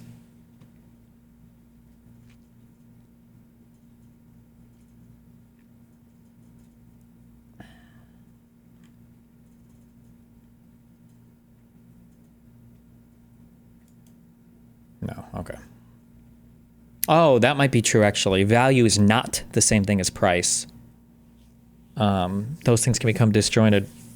I don't remember how they account for that, what all that looks like, or if there's a transformation between value and price ultimately, but... heads because nothing's uniting it. Yeah. And that's why it's blood red, because that's a very dangerous condition. It's a fragmenting condition. Okay, so that's the scarlet beast of the degenerate state. This is a symbol of the end of times. Yeah. And I don't mean the end of time per se. This is a symbol of Obviously, how guys, come on, don't be things fucking end, stupid. Right? Always. Yeah, Always. sure. The state, no, that's right. Right. I follow you. So, okay, fine. So the state deteriorates still. It's a multi-headed hydra. Okay. But then it has something on its back. What? And that's the whore of Prostitute. Babylon. Yeah, the mother of all prostitutes. Holy so shit. The idea there is that when the patriarchal state Breaks or down, psyche it turns loses into a its woman. central function, It becomes feminine in female nature. sexuality commoditizes. Yes. Right, and we can see that's like just happening everywhere right Yeah. now. And that's- OnlyFans is the greatest example Yes. of that. And it's That Luciferian woman in nature. Great Britain who's sleeping with like 100 men a night, or I think she managed 1,000 in a week, something like that. Crazy. I won't say her name, but Very Luciferian. she's become very well known for the absolute outrageousness of her behavior. Her mother is her business manager. It's so awful Disgusting. that you just can't believe it. Okay, so you have this Where do you find that stuff? I'm just kidding. mother of all prostitutes. So that's the central spirit of commoditized female sexuality. That's going to happen when the state deteriorates. Of course, female sexuality is going to commoditize when the There's no state men to loses protect its it. protective and integrative Yep, function. there you go. And so she offers this libertine pleasure, right? So you could think of power. That's a way that that's what power offers to those who are willing to use power. It's like, It's why do you want hedonistic. control over someone? True. Well, to have your way with them, obviously. Absolutely. And there's going to be a Obviously. sexual component to that. That was certainly the case in Marx's own life, for example. Oh. So you can Yeah. imagine the fantasies that possessed him, too. Oh, yeah. Would be, Right. well, once we establish this new utopia, and the communists promised free love. That's a common Absolutely, they leftist, as if it's love, As if which it's it real isn't, love, and as and if it's free. sex is free, which it Not never even is. close. What happens at the end of the Scarlet Beast It whore of devours you. Babylon Say dichotomy, It say, devours interaction is the beast kills the you. Yep, prostitute. every time. So that's perfect, right? Because so the degenerative patriarchal state breeds the commoditization of female sexuality, Yep. but ultimately destroys all pleasure. And I also think that's happening now. True. I mean, With OnlyFans. you have radically high rates of virginity, for example, Yep. among Japanese and But South higher Koreans. pornography consumption. And in the West more broadly, an apparent breakdown of the relationship between men and women, not least politically, right, with the men starting to fly off into the conservative sphere Sure. of influence and the women becoming increasingly liberal. So that's another it shows you the fact that these mythological tropes appear fitting shows you how deep the malaise is, right? Yeah. Sure, The and culture war is way deeper than the political. And a deeper. vehicle to this is transgression, right? Transgression of the existing order. And transgression, I think, is such a key feature. In fact, I've described recently a cult of transgression that you could easily describe on the woke left, right? And it kind of fits my same energy, different direction, or same energy, opposite direction, because you see with both of these two wokes, but also other these kind of degenerate ideologies and psychosocial dynamics, you have this cult of transgression where the way it's like the payment to be in the cult is to transgress a little further. You start with, well, we need LGBT representation. Okay, well, you've already transgressed because the And then we're going to be at, we need trans children and then pedophiles. Come on. Give us the path. He's different from the LGB. It's completely different. It refers to trying to work out a It's a competition of transgression. Yes. Who can transgress the most? There's nothing in lesbian, gay, or bisexual that is a disintegrated psychology. There's something fundamental in the transition that's a disintegrated psychology. If you have gender dysphoria, if we admit that that's even real, you have a disintegrated psychology. Your phenomenology of self and your ontology of self are out of whack. Yes. And in fact, what they do then is once it gets out of whack, they invert it. Yes. And they put this phenomenology first and say the ontology has to follow. So if we do enough surgery, somehow we've changed ourselves. This is completely disordered thinking. Yes. So it's already a transgression, but let's not get lost in the weeds. Well, and the foundational principle there is sexual identity, right? This is a very strange thing about these fragmented identity claims is that they, like, an identity should unite. And it should serve a psychological and a social purpose simultaneously. Sure. An identity that's predicated on hedonistic orientation isn't an identity at all. And this is where the transgression is. What does the whore present? The whore. She presents sex out of its context. Yeah. It's free. How much do you think these guys, do you think they actually stroke themselves like after the conversation? Like, do you think like that was just, I'm feeling frisky after like the podcast ends and like, let's go to the jerk room over here and just like, cause I'm fucking ready to bust some loads. That was just, it was such a deep and insightful conversation we had after saying just like so much worthless shit for an hour or 2 hours. Jesus Christ. As you said, sex is never free. She presents free sex, right? So what she presents the ultimate delusion, the ability, free sex. the ability to transgress. And so you go from LGBT itself as a word, but we need representation. Okay, fine. So we need to put gay characters on TV. Maybe that's a problem. Maybe it's not a problem. Who knows? Well, we take a step. Do kids. What does it got to be after this? Kids. We know. Well, we need gay characters in children's programming. Yes. And then it's a further transgression. Then we need them in schools. Now we need a drag queen to come read to the kids. Close. Well, the drag performance needs to get more radical. And you can see it in the pride parades too. Yes. It's the inclusion of more and more transgressive Yes. stuff. This is a cult Get of to the kids part. transgression. I'm and it's almost ready to now we can link the transgression back to your original idea. It was almost there. That you have a cut 'em off. hierarchy of social status, let's call it conservative. And so now the parasitic predators swarm in and they splinter it. They splinter with transgression. Sure. Right. So that's an important thing to note, right? But there's a deeper thing here, which is it's also what Mao did with his red identity, black identities, which were split themselves, is that the target is actually normal integrated society, and the excuse for the targeting is the opposite side pathology. Right. And so with Marcuse, to go back to the left, he writes this essay in 1965, Repressive Tolerance. He says, okay, there's three kinds of tolerance. He says there's democratic tolerance. That's what a normal, healthy society has, and it only can tolerate so much or it'll fall apart. And then there's the repressive right-wing. True. I wonder if beforehand they're looking at each other, it's like, okay, this is like all Jordan Peterson might. So, okay, I'm going to leak. I'm sorry. I said I was never going to leak this because I sent a big contract saying I wouldn't, but I think I have enough money now that I'll just pay the penalty. When Peterson goes on these shows, okay, what happens is you sit across from each other and he says, the way that I do this podcast, the only way that my deal with the Daily Wire is okay is we're going to have a schizo off. And I was like, what do you mean a schizo off? I wanted to talk politics. Like, no.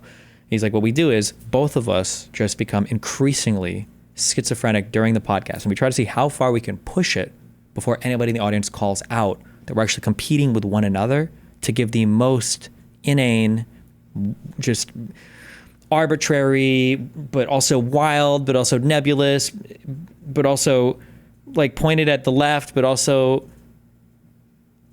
like vague, and it's just like everything. Just the ultimate schizo off. That's what we're gonna do. We're gonna have the ultimate schizo off, and then once we figure that out, or I'm sorry, we're gonna do that, and then we'll see if anybody in the audience can figure it out. That's what's happening right now. Okay, in case you guys wonder when you watch some of these shows, have they said anything of value over the last hour? That's what you're listening to right now. Okay. He has, and it only can tolerate so much or it'll fall apart. And then there's the repressive right wing, maybe it's fascist, whatever. He actually uses the word fascist repeatedly. And then what he says is actually those two things are the same thing because of different stupid excuses, nuclear weapons or whatever else. So actually we live in the repressive state now. Yeah, right. All game rules are repressive. And his argument is actually that all capitalist society will degenerate into fascism unless it's resisted. And he says the answer to this is liberating tolerance. And what is liberating tolerance? And his own definition, which is, close to from memory, a quote, it is, we will extend liberating tolerance, he says, would mean we extend tolerance to movements from the left and we withdraw tolerance from movements from the right. Jeez. Which is everything to his right. Okay, so speaking it's amazing how that's played out in psychopathology, that's splitting, by the way. And sociologically, it's like BPD splitting. Wow. I mean, one of the things I've noticed about my home country, it's really stark in Canada. Oh, it's gotten dark over there, guys. Since the Libs won, not good, guys, not good. Conservatives protest, they're flattened. Yeah. Left protest, there's no holds barred. No matter how pathological it becomes, the left-wing protesters are always the heroic victims. Yep. The trucker convoy was a great example of that, right? Yeah, when the truckers, I can't believe how much these guys were maligned. All they did was try to shut down the entire North American economy because they didn't want to wear masks. And for some reason, everybody fucking vilified these guys. Like, Jesus Christ. It's unbelievable how mad people got. Like, there's a whole world out there of trade and business and economy. And like, just because these guys wanted to shut down the economy in North America, all they wanted was just reprieve from the oppressive mask mandates that the majority of Canadians across the provinces voted for. It was crazy how much people demonize these poor truckers. Because, it was a disruptive demonstration, although remarkably peaceful. And the legal repercussions are still unrolling. And I think maybe it's, tell me what you think about this, I think it's because it might be partly the spread of the ideas of Marcuse through the culture. Yeah, absolutely. But I also think that people are genuinely people. That's just, God, he's so profound sometimes.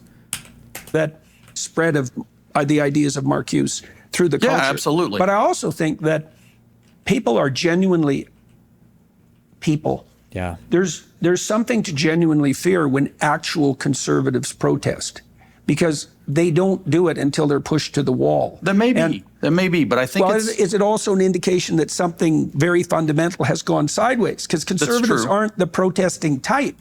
Think about that. It's just such a nice, it's just so, God, I wish I could fucking suck Jordan Peterson from 2015 out to come and analyze this Jordan Peterson. Like the amount of patronization or the amount of, he would say the bigotry of low expectations, right? When the left protests, it's destructive and evil and horrible and malicious. One might say Luciferian. But when the right protests, I mean, you got to imagine if the right's protest, that's like dads crying. Okay, that means some crazy shit. It's not their fault. Like, Jesus, if the right is protesting, you know that shit is fucked. Because damn, the right never protests. It's got to be something crazy, right? When the left protests, it's their fault. When the right protests, something really bad is causing the right to protest, right?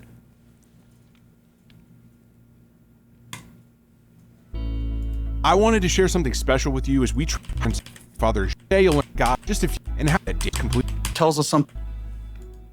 No, but I think that the trucker protest tells us something different, because the target, these people, this is one of the most genuinely peaceful, pro-liberty, free. It was the freedom convoy, and they meant it, and they policed their own borders, and they kept the radicals out on the right. So what happened was they showed up, the left showed up to protest the normal people. I'm not going to say the middle, the normal people.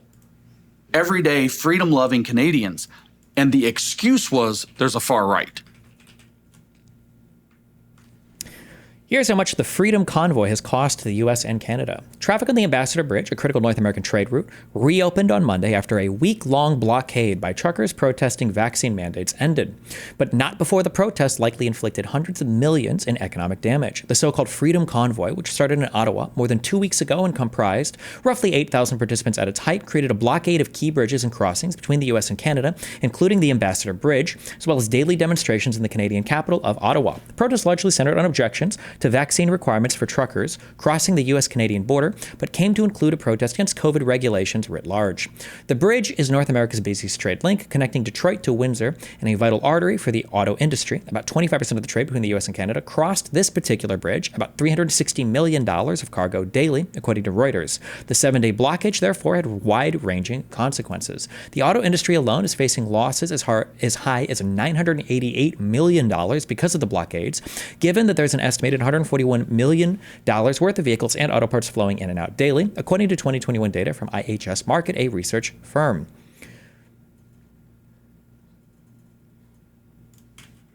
Everyday freedom-loving. So what happened was they showed up, the left showed up to protest the normal people. I'm not going to say the middle, the normal people. Everyday freedom-loving Canadians. And the excuse was there's a far right. Yeah. Okay. So what happened is I call this ideological flattening or dialectical flattening, but it's psychologically it's splitting. The person that's occupying the leftist deranged position has flattened liberals and conservatives into a single monster. Yeah. Not so they can fight the conservatives, so they can fight the liberals. And that's happening on the other side. Conservatives will look over and say, whoa, there's the far left. Whoa, hold on there. You're doing the dumb thing where you're criticizing the right again. Jordan, can you save us from this real quick? Can you find a way to make this about the left again? Because it's kind of weird because he kind of went to the right again. I don't know why he's doing this. Come on, Jordan. Please, please, please, please, please. You got to bring this back. Go back to shitting on the left. I know you can do this. Please bring this back to the left. Come on, Jordan. And all the classical liberals are actually in their camp.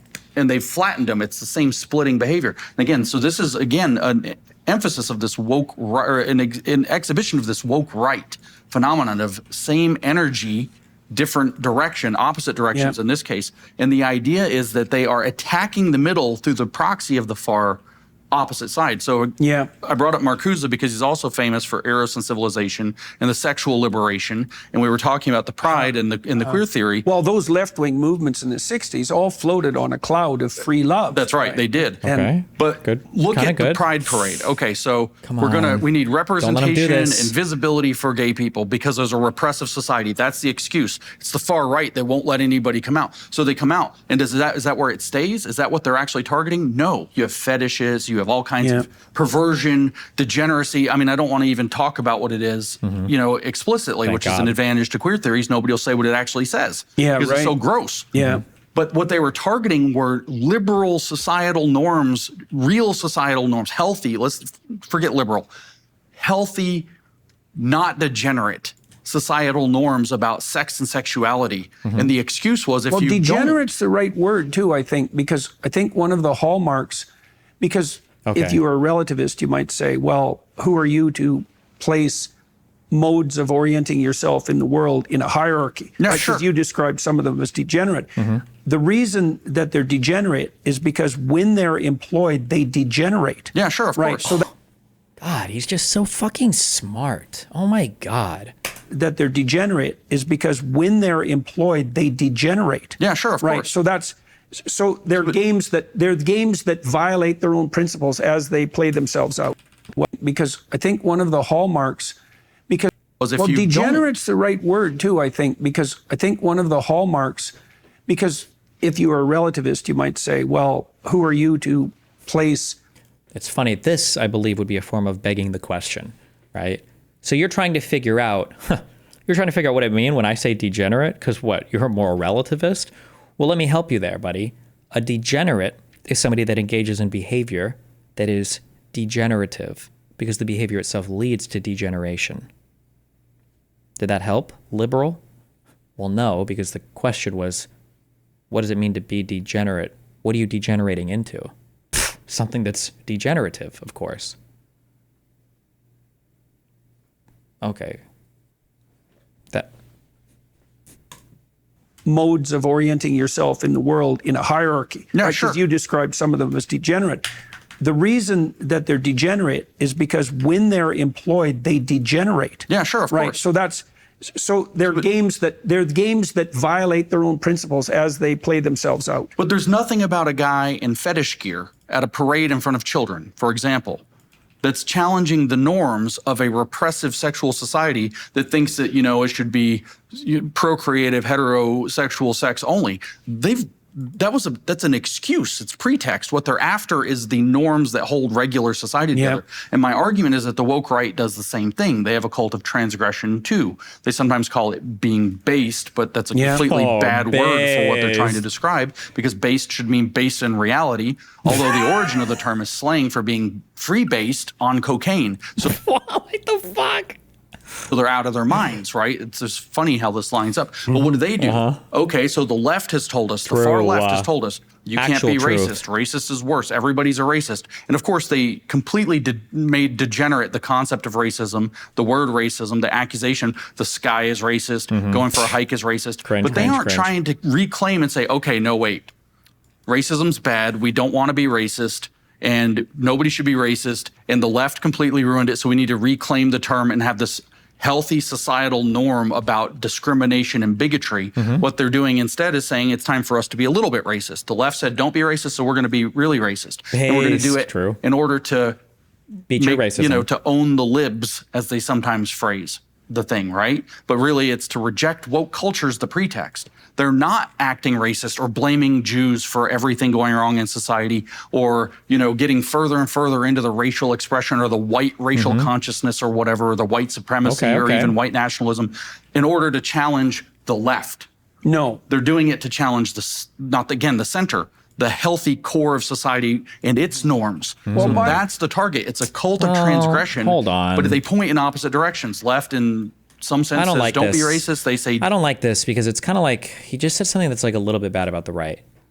Jordan, Jay, can you bring this back, please? Do be racist. And this is, again, the communist fascist thing. We're going to liberate everybody. That's what the communists say. Bring it back. They come along. It screws everything up.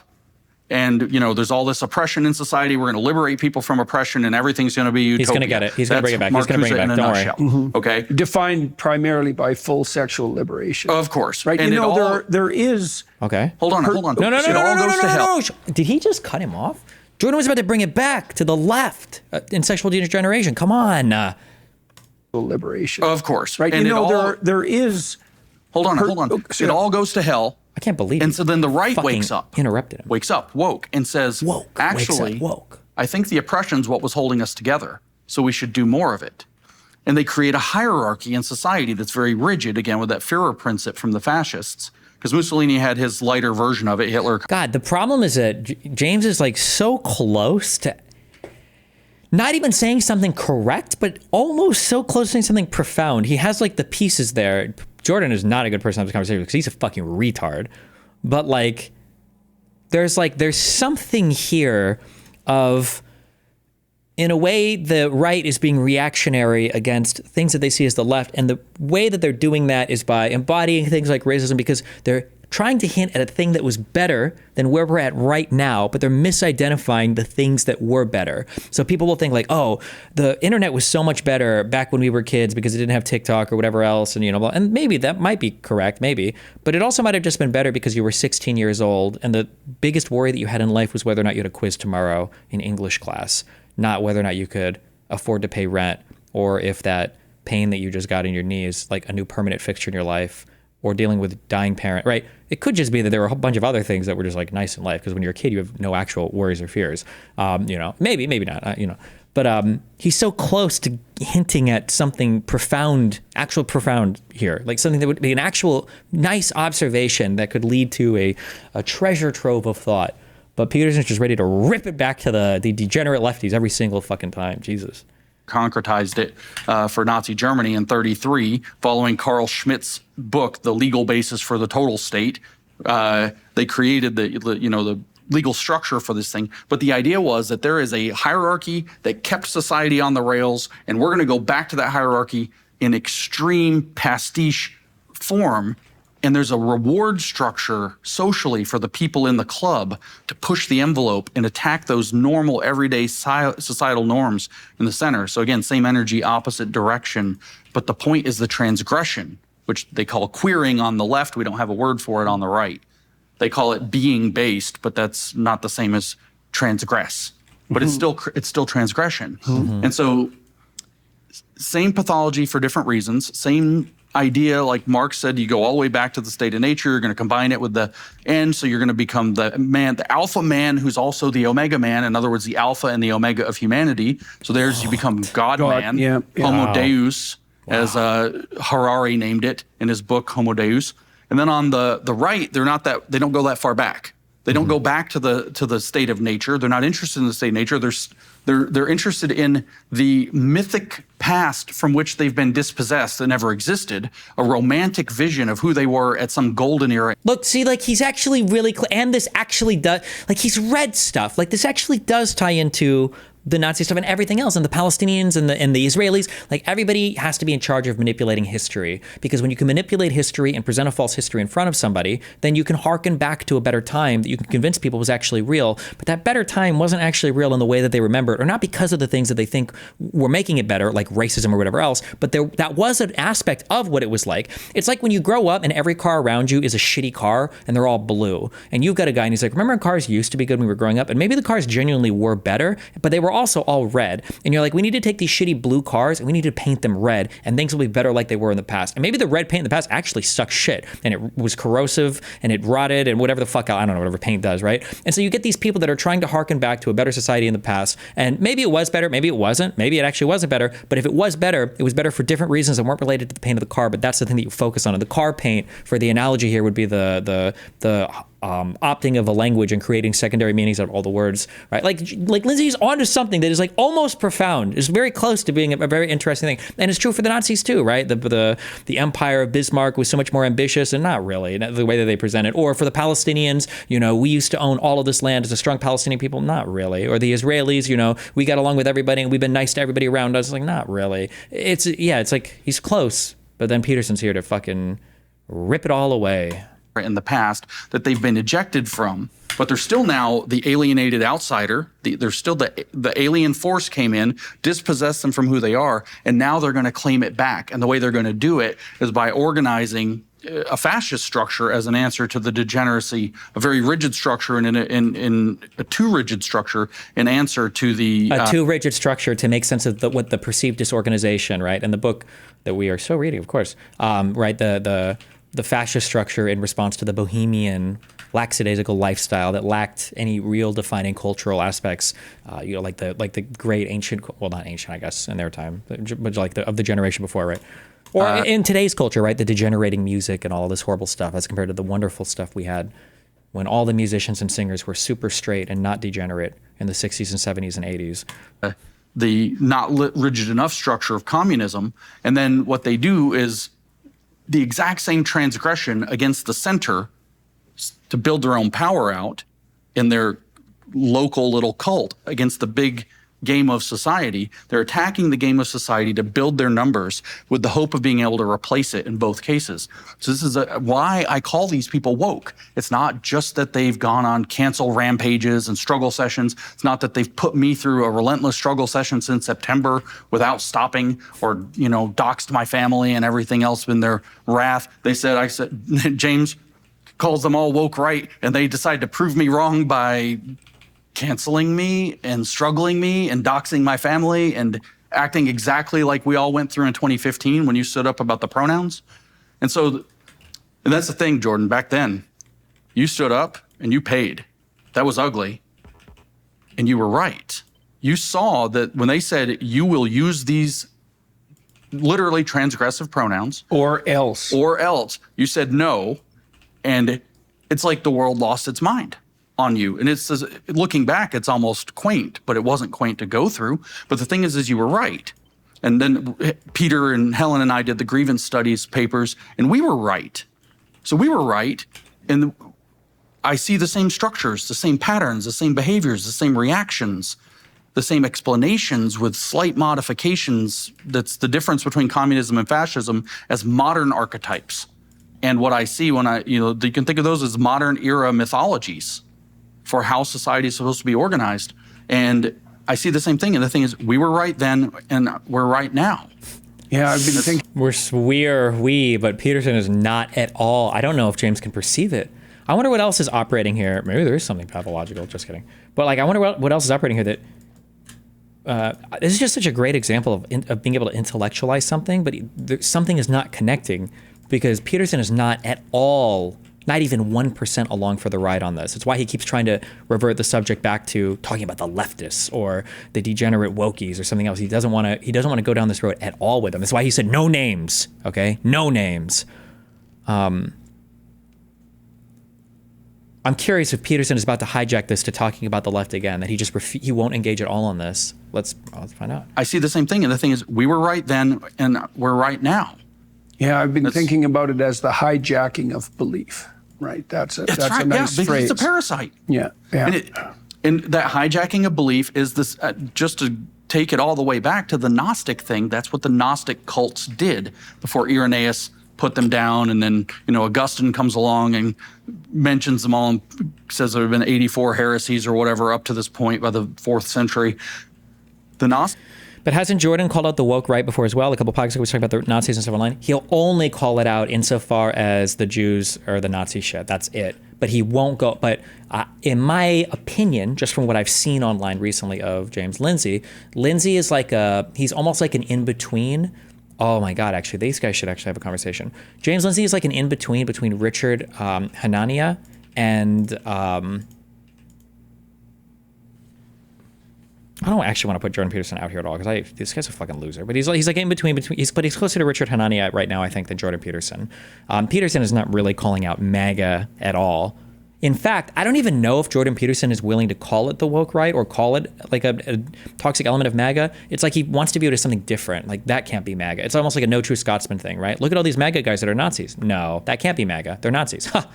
But that's the impression I get. I don't know. Maybe he has something more. He said something more like identifying them like that, and I just haven't seen it. But Gnostic cults did the same thing. They splintered off from the true faith. They came up with the idea that they had secret knowledge. That's the gnosis. Have you tried the femdom dating app? Huh. That's the secret, my friend. All dating apps are femdom by nature because of the fucking differences in gender engagement. They don't get fooled. Splintered off from the true faith. They came up with the idea that they had secret knowledge. That's the gnosis. But look at what the cults were, like the Manichaean cult. The Manichaean cult is a absolute splitting of the world into total good and evil. It's not us and them. It's us and everybody else against us. And the idea is that the evil is embodied in the world, and the good have to slowly work to consume the evil and turn it to good. And eventually Oh my God, good suggestion. Wait, I'll try that. I will try that.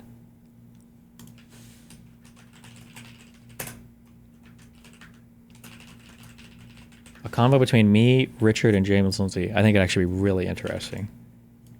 I'll DM them tonight. I'll see if they're interested in it.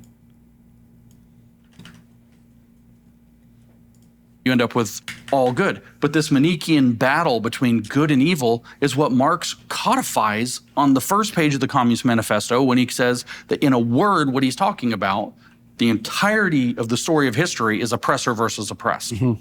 It's a fundamental dualistic metaphysics. Mm-hmm. There's no unity of society with a kind of melange of different people in different places working, playing different roles, sliding up and down the ladder. No, there is a fundamental dualism. You might move within each of those, but there's a fundamental dualistic structure, and they are in conflict. That's the first line of the Communist Manifesto after the famous preface. The first chapter, he says, the history of man is the history of the conflict of contending classes, oppressor and oppressed. And he says that what it's going to result in is the revolution of society or the common ruin of the contending classes. So either the bottom's going to come up on top and take over, the splinter group is going to replace society itself, or they're going to ruin everything. They'll destroy everything that they can't have. And then we're looking at, beastly behavior, and I don't mean animals. So do we... Like, it's so interesting to me that he's actually read it's such a low bar, but he's actually read the material and understands and he can engage with it. He can actually engage with the material intellectually. I don't like where he goes with a lot of this, but I don't know if it's because Jordan Peterson's in front of him, or he's been so mindfucked by the wokes, or he's so mindfucked by MAGA dipshits or whatever. But like, he's read the material, he's integrated it into his own mind, and he's like formulating his own thoughts on it. He actually has like an understanding of Marx, probably better than mine if he's read it, because that's more than me. But it's so funny because for so long, Jordan Peterson is the one who's talked about the neo-Marxist, post-modern, blah, blah, blah, blah, blah. I don't even think he knows what Marx even speaks about. I don't think he's read anything. Actually, I know he hasn't, because in his debate with Zizek, he thought that it was enough to read the Communist Manifesto, which is like the retard version of Das Kapital for fucking farmers, okay? And he thought he could debate Zizek on it, which was so arrogant and so stupid. And Lindsay's actually giving an accurate accounting of kind of like the philosophy, I guess, of how society will overturn and all of that. What is Peterson about to say? Peterson just can't engage on this at all. And we're looking at, beastly behavior, and I don't mean animals. So maybe we could lay out some of the behavioral markers because we might as well make this concrete. I can tell you what I've observed about the behavior of psychopathic parasites online. Okay. Sure. Maybe if you have 5 of these, you're one of them. You know what I mean? That's so often any one alone isn't enough. Right, diagnostic criteria. So in the comment sections, for example, anonymity is a marker. Mm-hmm. Use of a transgressive cover name, often satanic, often. So, and it's tongue in cheek, but no. Like, look at how Peterson, I'm so curious. I think it's evil. I'm just going to start ascribing malice to him. I am. Like, the way that he talks about all of this, the words that he uses, right? Think about it. What are bad MAGA? What's a smarter way than saying, no true Scotsman fallacy? They're not bad MAGA, they're parasites. A parasite is something different. It's not the thing itself. It's actually a separate thing. Okay, well, where do these parasites come from? Well, a parasite is not the organism itself. Well, where does the thing itself come from? It doesn't have anything to do with the ideology. It's actually pathology. They're psychopaths. They're psychopathic. Psychopathic manifestation, okay, of some biologically essential behavior has caused these parasites to latch on to the MAGA movement. In saying all of this, we've removed all of the accountability, all of the agency, all of the everything from the actual movement itself, because none of that, you can't cause a biological, essential, pathological psychopathy, okay? Sorry, all of these words are intentional. I'm trying to be Jordan Peterson, okay? It's biological in nature. It's not environmental. It's not anything you can fix. Okay, it's biological nature, okay? Nature. It is psychopathy. It's a disease of the mind, okay? It's a pathology, right? It's a disease, and it's essential, meaning it's part of who these people are. It's not caused by something. You don't have to worry about causing it. It's an essential characteristic of these people, right? And then it's parasitical in nature. It's a parasite. It's a leech onto the movement. It's not anything from the movement itself. All of these, this is why I'm saying I'm viewing him as more, I think he's just evil. I think he's an evil person. He's not doing this by accident. He's choosing all of the right words and giving all of the right diagnostics to make this so there's no accountability. There's nothing wrong with the movement itself. I feel like it's very insidious. I don't know. That's the feeling I get. But use of a transgressive cover name, often satanic, often. So, and it's tongue in cheek, but no, it's not. Yeah. Like, there's such a clear, who can say it in chat? God, there's such a clear analogy to what he's just said there. There's a clear real life example of this. What did he say? Hold on. And it's tongue in cheek, but no, it's not. You can do things that are kind of very evil, and it's tongue in cheek, but no, it's not. That's a profound thing, right? Fuentes identified this when he talks about I think somebody in his audience asked, why do you listen to this when it's just propaganda? And Fuentes said, yeah, it's propaganda. It's important to listen to the propaganda because it tells you what they're really saying. And that's true, right? It's tongue in cheek, but it's not actually tongue in cheek. It might not be expressing the thing itself, but it's expressing something about it by expressing the thing itself, right? People are saying Sam Hyde.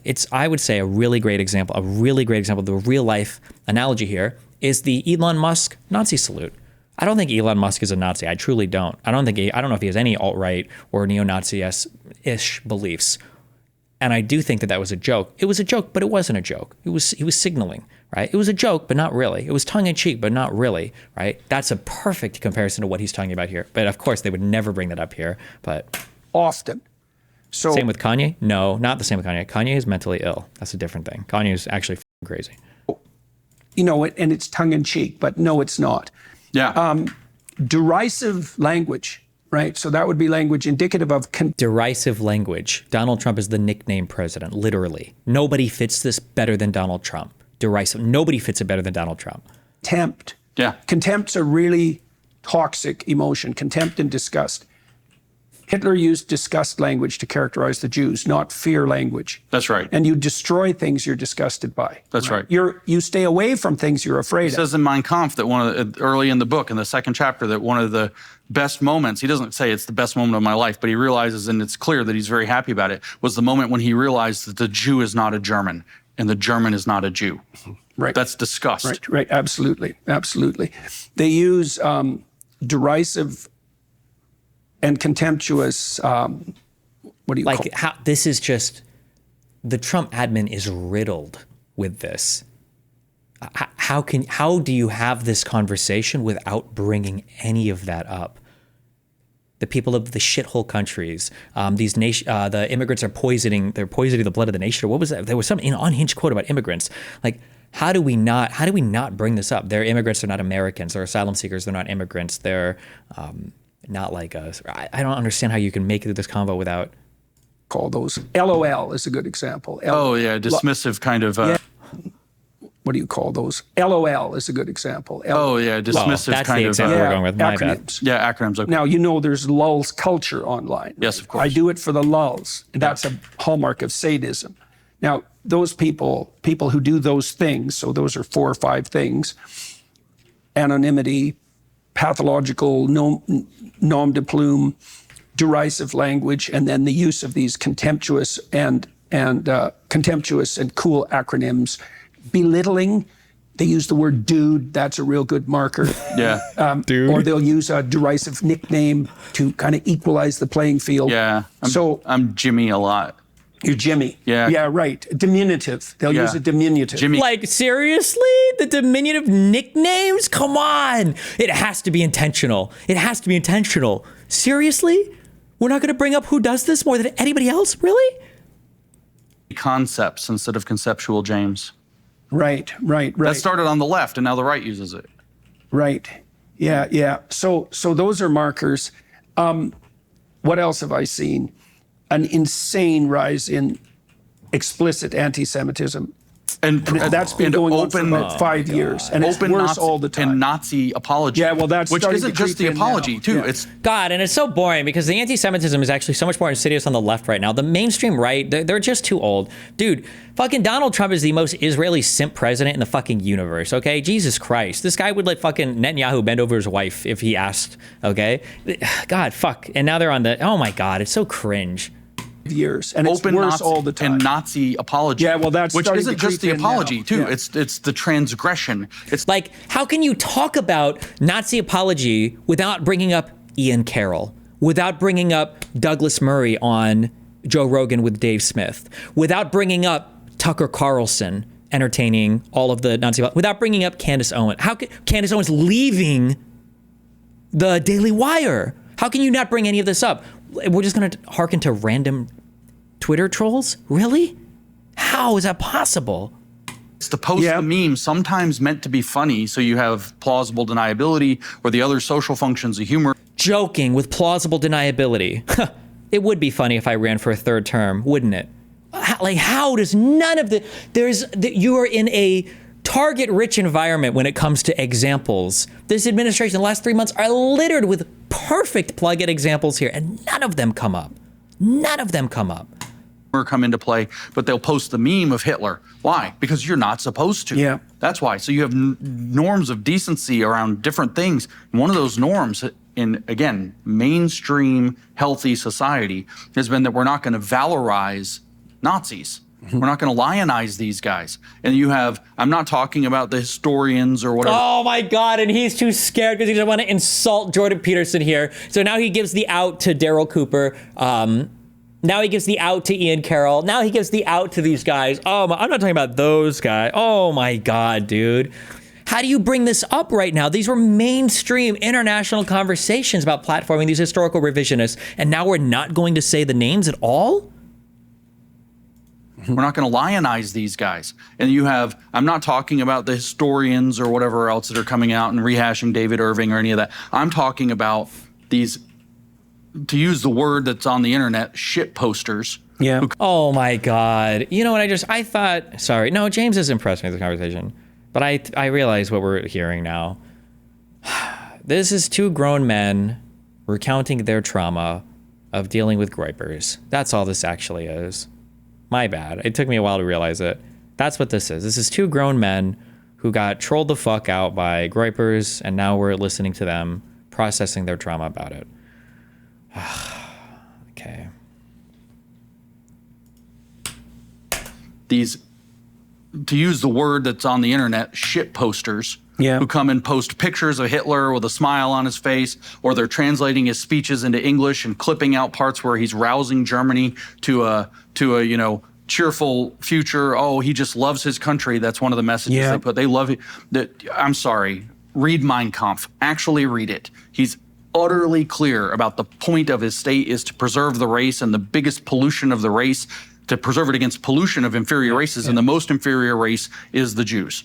Yeah. Absolutely clear. The demonization is absolutely visible in 25 when he publishes that, way before they say, well, it took until 38, 39, maybe 42 when It's fucking true. Like, James is even pushing back again, and he actually read Mein Kampf while Hitler was in prison. Like, he actually is aware, and he's aware of the dates. He's distinguishing between the Nazi Party in like 33 onwards versus like what Hitler thought in 25. Like, he has like the timelines, everything in his head, right? Because this was a bullshit talking about, oh no, the Nazis discovered anti-Semitism in 42, LOL, when they turned the wrong dial on the camp in Auschwitz, and they're like, man, if we kill these motherfuckers, it's a lot more efficient than actually cleaning them. Holy shit. Somebody accidentally was delousing with Zyklon B and realized that if he did 300 times the dose, they could get rid of the louse and the Jews.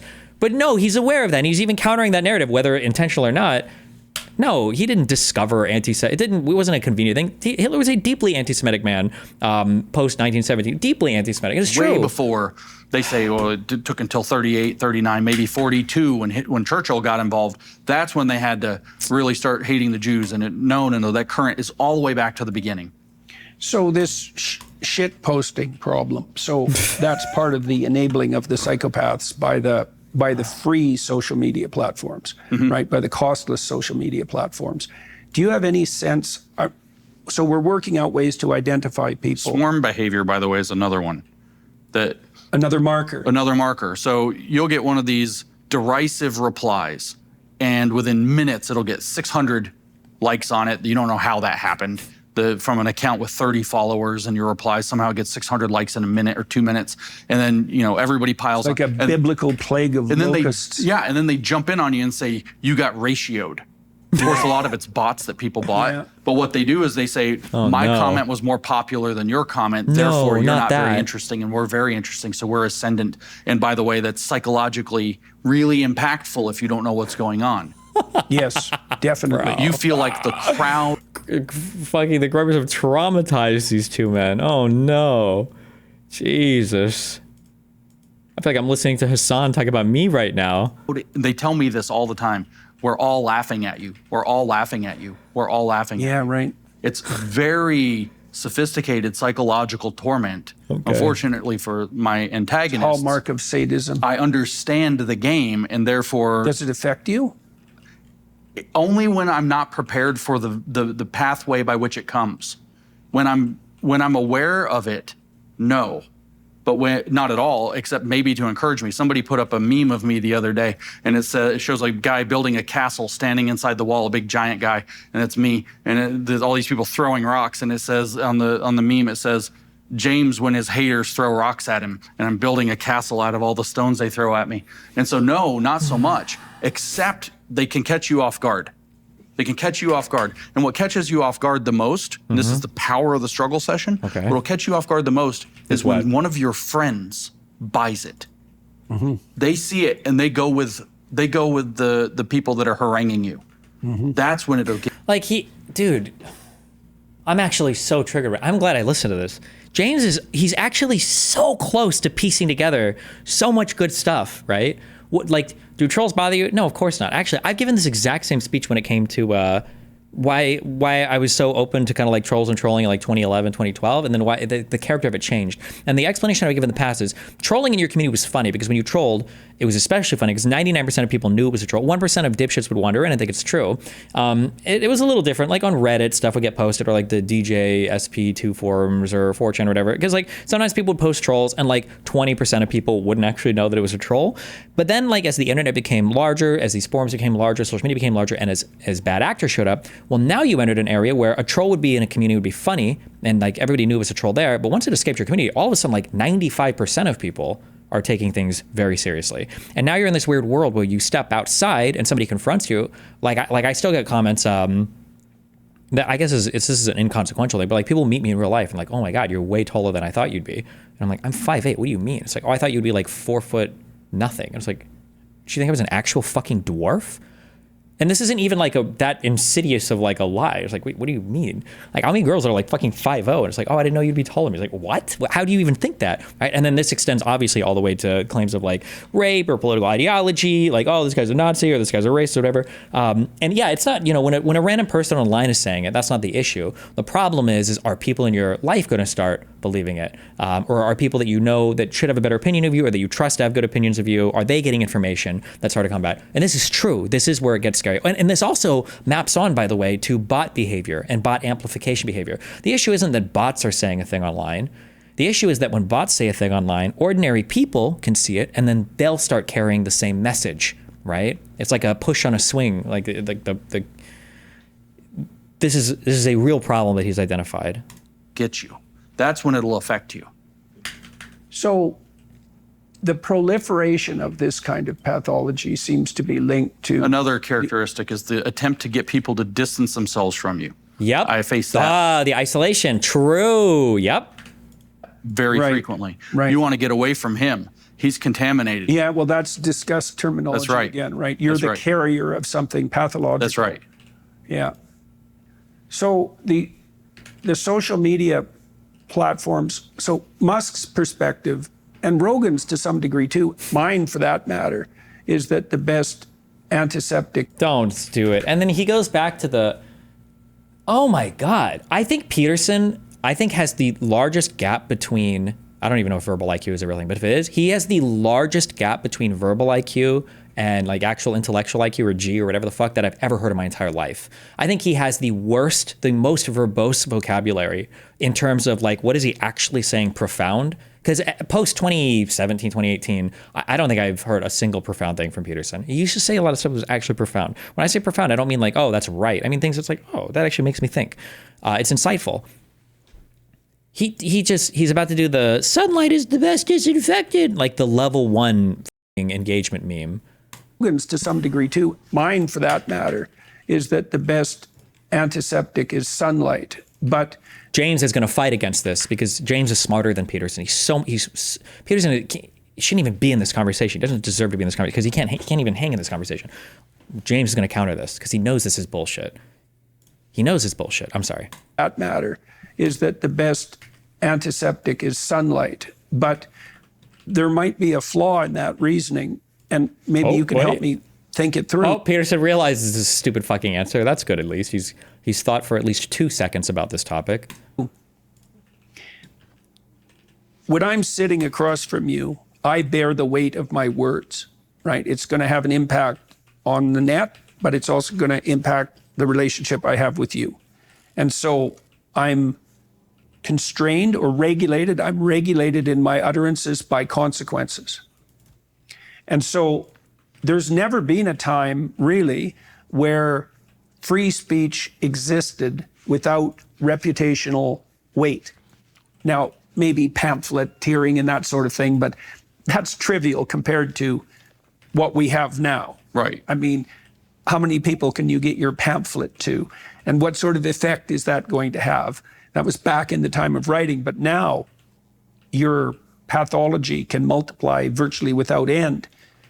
And then I'm thinking, well, maybe it's necessary. I thought for Twitter, for example, that there should be 2 sections. There should be a section where people's identification is validated and a section for the anonymous trolls. And that should be demarcated. So you can go visit hell land of trolls if you want, but you know that they're not real people. Yeah. Now, the problem with that, as far as I can tell, is the digital ID problem. Like the interesting conversation here is, how do our political ideologies feed into antisocial or degenerative or destructive behavior in our political movements? If we were actually being self-reflective or introspective, that's the conversation we'd be having here, right? On the left, we have this conversation a lot in my community, of course, as well, because of the insane, this recent event. We can take a 2-minute Charlie Kirk break. Spend all day on social media, of which when we built Turning Point, we didn't have any of this nonsense. We had like a little bit of Twitter, or Instagram, whatever, but like we were too busy actually building stuff, not talking about ourselves all day long. And then third, you can't build anything with woke. And so what's happened is unbelievable. So this entire group is in disarray and Dean and Parker go on social media starting to issue these apologies because their organizer by the name of Z, this person that worked for Bernie, the head of their whole NF America thing, apparently was a little racist to all of the community of black creators because she was issuing microaggressions. And so they had to kick her out of their little club, and they're in total disarray and issuing apologies. This, guys, is why DEI and woke will never work in this country. You guys can't even figure out how to fill out a permit for a campus event without having to go blame each other, say it's disorganized, and we're racist. This is a perfect example of the dysfunction of the American left and the hyper narcissism and the virtue signaling. Oh, I'd like to apologize to my fans because I knew this was happening. Honestly, what are you apologizing for? Dude, true. What the fuck? It was a disorganized mess. Oh, it's offensive to black people. Give me a break. You guys, here's my piece of advice. Never entrust liberals or people on the left to do anything meaningful. I mean, just look at these guys. They're a joke. It's a circus act, and for good reason.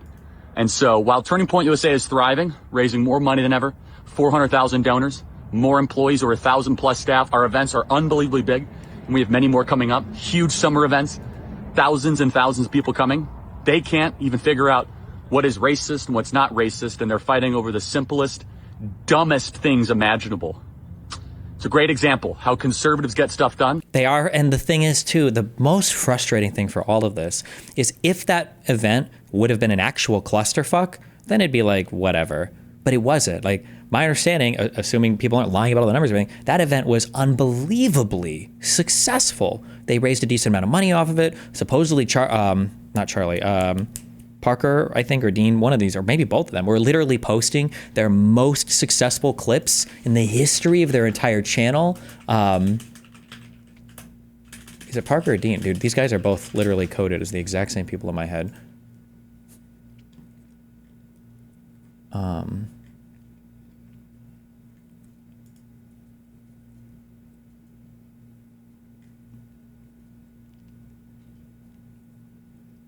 Did this come from the event? It's a very move on your.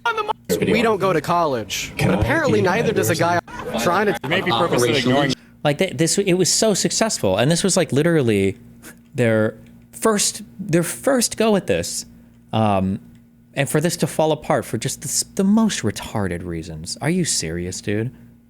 We are thriving. We are ascendant. We are popular. We're winning the culture, winning young men. And the left, the un-F America crew, they can't even fill out a piece of paper to be able to have an event. And their little sideshow event, maybe 6 people. Go woke, go broke. Like, he's making fun of that for the optics or whatever, but it was, at least online, it was definitely successful. Especially, remember, this is the first shot at it. It was... Can't build anything under woke. It's so cringe, but... I mean, the net allows people to escape the reputational consequences of their psychopathology, their destructive, sadistic, corrosive, power-mad, hedonistic psychopathology. It's a terrible thing, and people have no idea how dangerous it is. But if you verify IDs electronically, then we walk down the route to Chinese totalitarianism, something like that, as far as I can. And if you read the original documentation, Stanford University has its Digi-China project and translates Chinese documents. 2014, they're putting forth a social credit system, and they actually explain that the purpose of the social credit system is to achieve a perfect socialism, because it's not just a social control mechanism, it's a Pavlovian training mechanism. Right, nudging. It's like your life becomes a video game nudging you to hold the beliefs that the state wants you to have. Well, the man who just got elected prime minister in Canada. And he brings it back to bitching about the left. Like, he's politically captured. That's what he is. He's so politically captured. It's rotted his ability for any type of remotely interesting observation about ideology or society or politics or whatever. The man who just got elected prime minister in Canada. Yeah. He says two quite stunning things in his book, which no Canadians read because Peterson included. We'll leave that lie. 75% of the world's fossil fuels have to stay in the ground. And then he goes to the most retardedly stupid fucking talking points that, oh my God, dude. Okay, that's proposition number one. And he's made that a centerpiece of his thinking for 20 years. Oh, yeah? There's no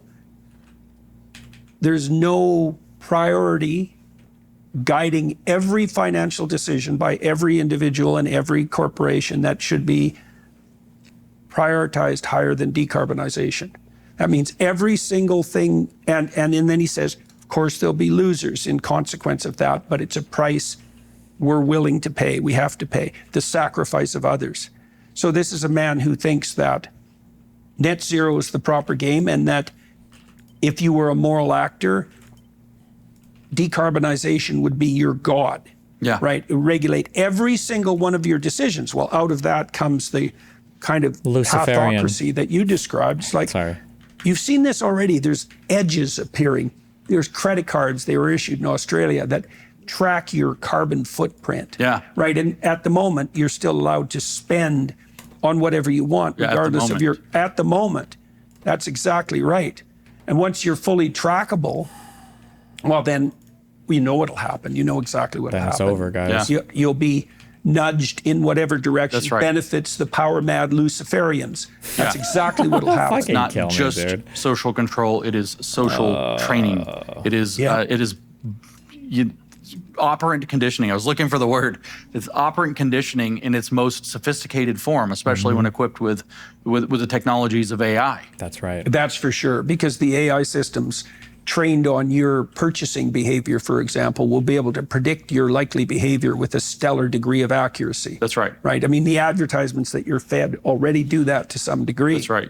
So the only solution I can think of to this is because the digital ID solution seems to be troublesome, to say the least, means no privacy whatsoever, forever, fundamentally. Yeah. I guess it's exposing this and hoping that people make wise decisions. You know, and I guess that's what you're trying to do with the woke right idea. Yes. Yeah. There are workable activities that could step into play. For example, a lot of times you'll hear, especially libertarians, talk about the revision to the Smith-Mundt Act in 2012, and now our intelligence communities, we know that our social media is awash with propaganda. Well, there are legal constraints that you can put at least on your own government to prevent that. You can if you want to have a task force for doing something in terms of, say, national cybersecurity, keeping Russian and Iranian Careful, don't and say Russian. We don't talk about and that. Chinese bots and bad actors, Pakistani, these are where a lot of these bot networks are coming from. Keeping those influence campaigns, foreign influence campaigns, out with a dedicated cybersecurity project is going to clean up a lot of it. You think the administrators can stay ahead of the bots? I don't think so. Actually, so far, not yet. I don't know. Well, no, that's another problem, right? Is that the system transforms itself so so we can't do anything rapidly that it's very difficult to regulate it. What I'm thinking is, Trump created a space force because of maybe space war or whatever it's supposed to do, and I'm not quite sure. But this is I don't want to make it a branch of the military, but I'm using it as an analogy. I don't know. Maybe it should be Maybe a branch of the military. The cyber security or cyber warfare division, an entire branch that is dedicated to that, because this is a serious problem for, and again, the bigger the country, the more power it wields, the more likely it is to be attacked. Not to be rude to people from Botswana, but there's just not that much incentive to go mess around with their internet. There's a ton of incentive to mess with MAGA, which is informing Trump. Well, we've already tracked too, some of the groups that I'm working with. Women 18 to 34 have political opinions that are way off center compared to everyone else. Look at how he brings up Trump and MAGA and how easily they're manipulated, and he immediately pivots back to women. He's a malicious actor, or he's just so fucking retarded. Like, he's done this every single time. Again, the title of this video is When the Right Goes Too Far. Or maybe I'm the dipshit, and this is a meta. The titling is actually meta to trick idiots like me, because the title of the video is When the Right Goes Too Far. And what is my complaint? Jordan Peterson can't levy a single criticism at his own side. And I thought that the name of the video is When the Right Goes Too Far. And then Jordan Peterson says, well then, what would you say this video is an example of? And I'd be like, the issue is, if you look at the video, the issue is when the right goes too far. I'd be like, oh shit. Oh shit. How Luciferian of me. You're right, fuck. Plus, they're dreadfully miserable. Yeah. Right. Well, they get 80% of their news from TikTok. And TikTok is a bot farm, fundamentally. Yeah. And the algorithms are designed to produce exactly the kind of upsetting pathology that characterizes female voters between the ages of 18 to 34. Who are the most likely to vote liberal. Of course, those are the pathologized ones. Of course, true king. Well, this is why woke is so female coded. Everybody kind of wonders, what in the world is critical race theory? Why is it so female coded? It's because every bit of what we call woke on the left passed through feminism to mainstream. Yeah. So it was all built off of pathological women trying to figure out how to pathologize young women to join their club or cult, for really. sure. And so it all ended up getting twisted. And Peterson's done it, thankfully. I've got the young lad back to talking about wokeism again on the left. Thank God. Thank God. If you look at communism, Soviet that's part communism, of that oppressor-oppressed narrative. Soviet communism was not a feminine endeavor, right? Brutal gun shooting, the whole thing. And there's a lot of things you could say about the snitch culture and all of this, but it's not like what we have now. But the reason is because the ideology passed in order to become viable in our society, to find the receptor sites. The receptor sites for Marxism in the West were overwhelmingly young white women. And it had to pass through feminism to be able to get the parasite to attach as a mind virus in order to get there, because that's what it was designed to do. On the other hand, therefore, you have young men who've been ravaged. Pussy whipped. Dave Rubin and I were talking the other day, and he said that you, as an individual, have done more than, and I believe him, more than any individual on the planet Earth to help young men who've had a hard time through all of this. Oh my God, we've got 10 minutes and we're talking about young men. Can we get a cry here, please? Can we get him to cry a little bit? Nonsense for the last 20 to 30 years, been a voice in the wilderness to reach and help and guide them and get them to, clean their room and all of the stuff, And to identify the parasitic predators and keep them at bay. So what we have now is we had a vulnerability complex that attached to young girls. Now we have another one that's rising in answer that's attaching to young men. Whoa, excuse me. You just tried to talk about conservatism again. Can we go back to the crazy young women, please? Can we please go back to the crazy young women? Please, please, please, please, please. Come on, JP. 10 more minutes left on the free video. You can turn this around. Don't let him talk about MAGA. Turn it around. Turn it around. So the tragedy for me, don't let him keep going. And I'm watching this, and I get, I'm integrated with the moms networks of the grassroots moms all over the country, right? And of course, these demons have come up with all kinds of salacious rumors to spread with regard to that, to discredit me and to remove me from their activity, which are all nonsense. But at any rate, what I'm watching is all these moms. I'm hearing from these moms already who are telling me he's hearing from your mom. They aren't using this phrasing. This is my phrasing. Peterson was propped by the zeitgeist of fighting woke via compelled speech, which got him on Rogan, then told boys to clean their rooms and give Bible lectures while refusing to affirm God's existence. He's a waster man plus grift. True. Telling me they aren't using this phrasing. This is my phrasing. They by the grace of God, their daughters didn't get pulled into the trans destruction mania, and now they're having to watch their sons get lured into Nazism. And that's why I'm so worked up about this woke right cult of transgression. I get it. You're a 15-year-old boy, maybe you're a 19-year-old boy, or a 25-year-old, maybe you're a 35-year-old who hasn't grown up and got out of his parents' basement, and you think it's funny to post a mustache man meme or two here and there to rile up the libs Sometimes and the normal people in the left and everybody else. Plus, you're irritated that your identity has been targeted for 30 years. Yeah, of course. Look at that locus of control. It's always external. It's always someone else's fault. Hold on. Are they posting some Hitler memes? Okay, one, a lot of them are funny, I admit, as somebody whose Instagram reel feed is heavily Nazi influenced right now. But two, think about how the wokies like traumatize these guys, right? People have been saying fuck the white man for a long time, you know? Sometimes you turn a little Nazi, right? On racial grounds, right? Just like the way the Germans felt with the imposition of the Treaty of Versailles, if they saw it that way, whether we do or not, how the Germans felt about the French and broader Europe and the rest of their standing in the world. And they were impoverished and they were broken down. It's the same powder keg. Or maybe that's not the right word. It's more like a tank Luciferian. of propane, because you're going to pump it up and get it to spray fire when it comes out the other end. Right? It's like more like one a of the flamethrower. things people can watch for everybody who's watching and listening is beware of anything that's motivated by resentment. You know, the mere fact. Motivated by resentment. True. You wouldn't want somebody who's just like out for revenge, or is explicitly said over and over again. Like, imagine if you had like a political candidate, or fuck a candidate, imagine if you got elected who just talked about the last guy over and over and over and over and over and over and over and over and over and over and over and over and over and over and over and over and over and over and over again. Fact that you have had difficulties that are somewhat arbitrary, first of all, doesn't distinguish you from the main run of the human race. But if the motivation stems out of resentment, the probability that something horrible has got a hold of your soul is extremely high. So I go back to the first thing I said, right? What's woke right? Well, it's woke people who act like, or who call themselves conservatives. It's woke people who call themselves conservatives or right wing, right? So there it is. You just said it. They are people who feel alienated and dispossessed from their heritage, victimized. They're filled with resentment, and they channel it through left-wing or right-wing causes. You know, that's the story of Cain, eh? Oh my God. It is the story of Cain's sacrifices are not rewarded. He invites the spirit of resentment in to occupy his soul and becomes not only murderous, but the progenitor of genocide and the precursor to the flood. Wow. Right? And the media, it's so interesting, James. That's crazy, because, chat.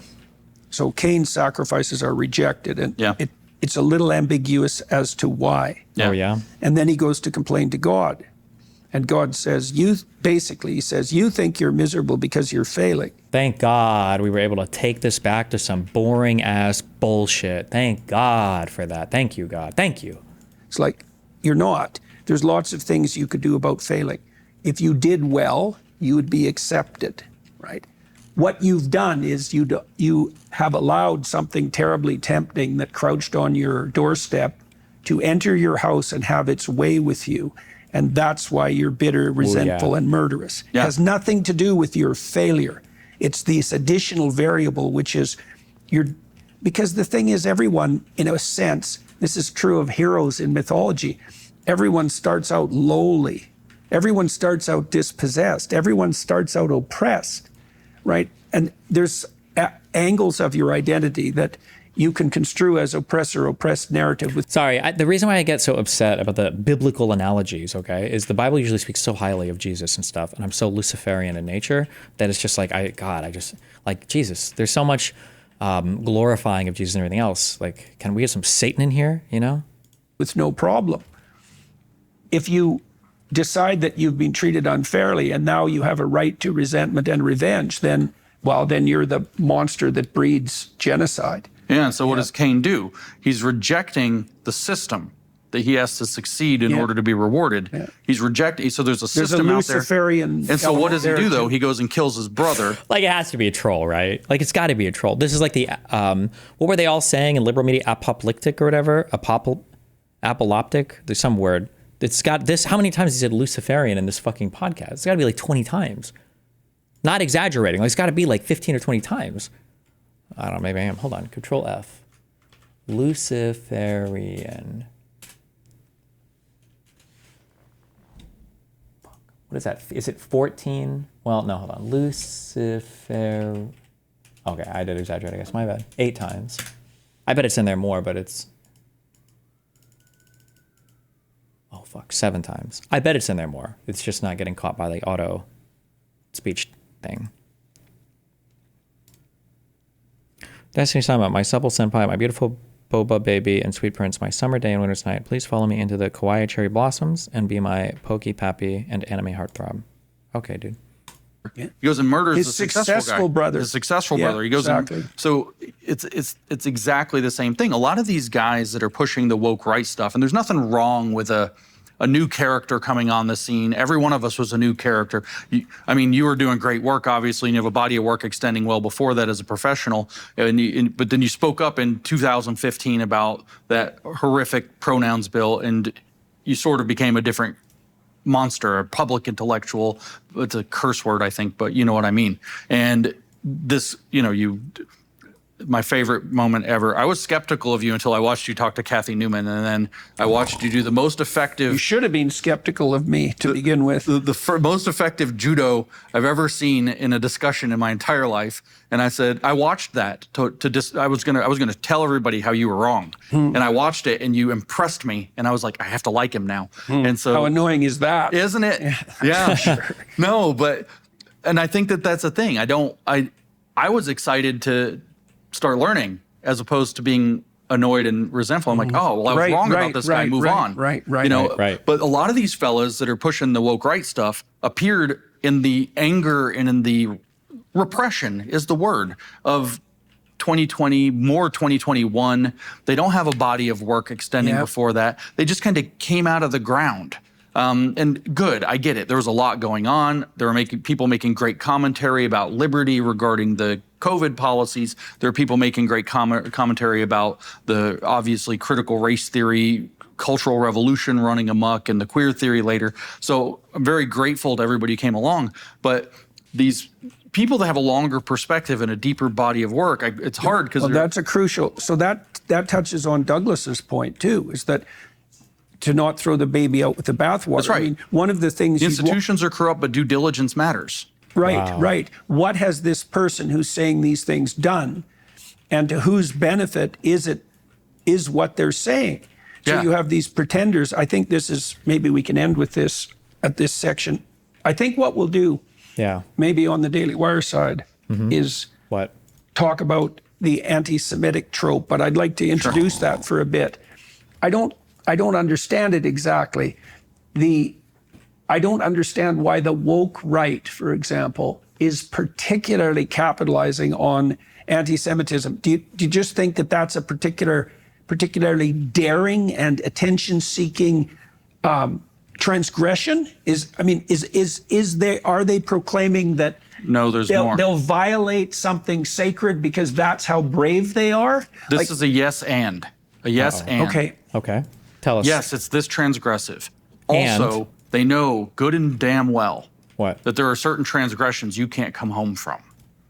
You go too far down that road, there's no way back. Okay. And not because your new friends are going to call you names like a sellout or a cuck or dual loyalties or whatever. That's the worst.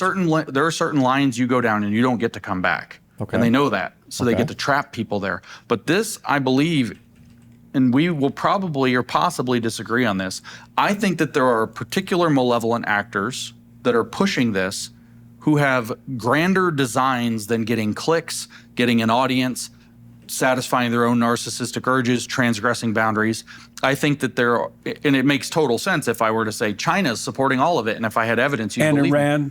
Oh, China, Iran, Qatar, Pakistan, the Arab League, Russia, and the deep state, possibly. Trump is a problem to something. We can tell by the way that they've organized the Trump derangement program that's just screwed Canada royally, but has deranged Americans. I have family members I can barely relate with still because of Trump derangement. I was obviously cast out in disgrace from the last vestiges of the left when I said I was going to vote for Trump and said publicly on a podcast, "Make America Great Again." They lost their minds and said I went crazy. And so Trump is something, right? There is a lot of reasons besides just the fact that he's the sitting president of the United States of America. He's doing a lot of things to this global order that are disruptive and in a good way, in all likelihood. There's a lot of motivation to take this man down. Oh my God. And if you can fragment his base by getting them to argue about Israel good, Israel bad, that's a deep cut that you've just... Like how have they managed to evade all of the responsibility from the anti-Semitism on the right? All of that is externally powered? Really? It's all just a massive psyop? That's where we're going with that? Okay, I guess. Just taken and cloven MAGA in half. So all it takes is one event, something that goes down in Israel, and Trump takes a side, takes the Israeli side, and bang, they can pull the thing apart. So it's like a wedge. It's not just what we were saying. It's also a wedge to hammer deeper and deeper and deeper into MAGA. That's the people who like Israel and the people who don't, or the conservative movement, or America itself, which therefore implicates the left side doing the same exact thing at the same exact time, using the horrible events of October 7th as their pretext. Well, we'll continue this on the Daily Wire side, and that way we can attract the maximum number of commentators who say that the reason we saved the discussion of anti-Semitism for the Daily Wire section is because I'm under the thumb of Ben Shapiro and the Zionists. No, me too. Don't worry. I don't have Ben Shapiro or I'm Zionist. I'm paid by Israel. I've turned out the lights for them on Friday for years. Don't worry. I see. Okay. Well, apparently we're in the same club. Yeah. Yeah. All right. Good talking to you, sir. Thanks very much for coming in today.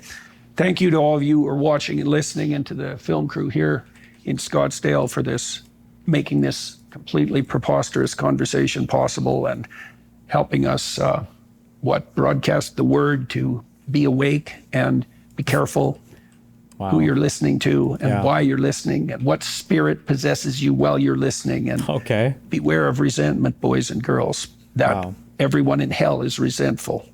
So thanks. Good to talk to you, sir. You too, Jordan. Jesus Christ.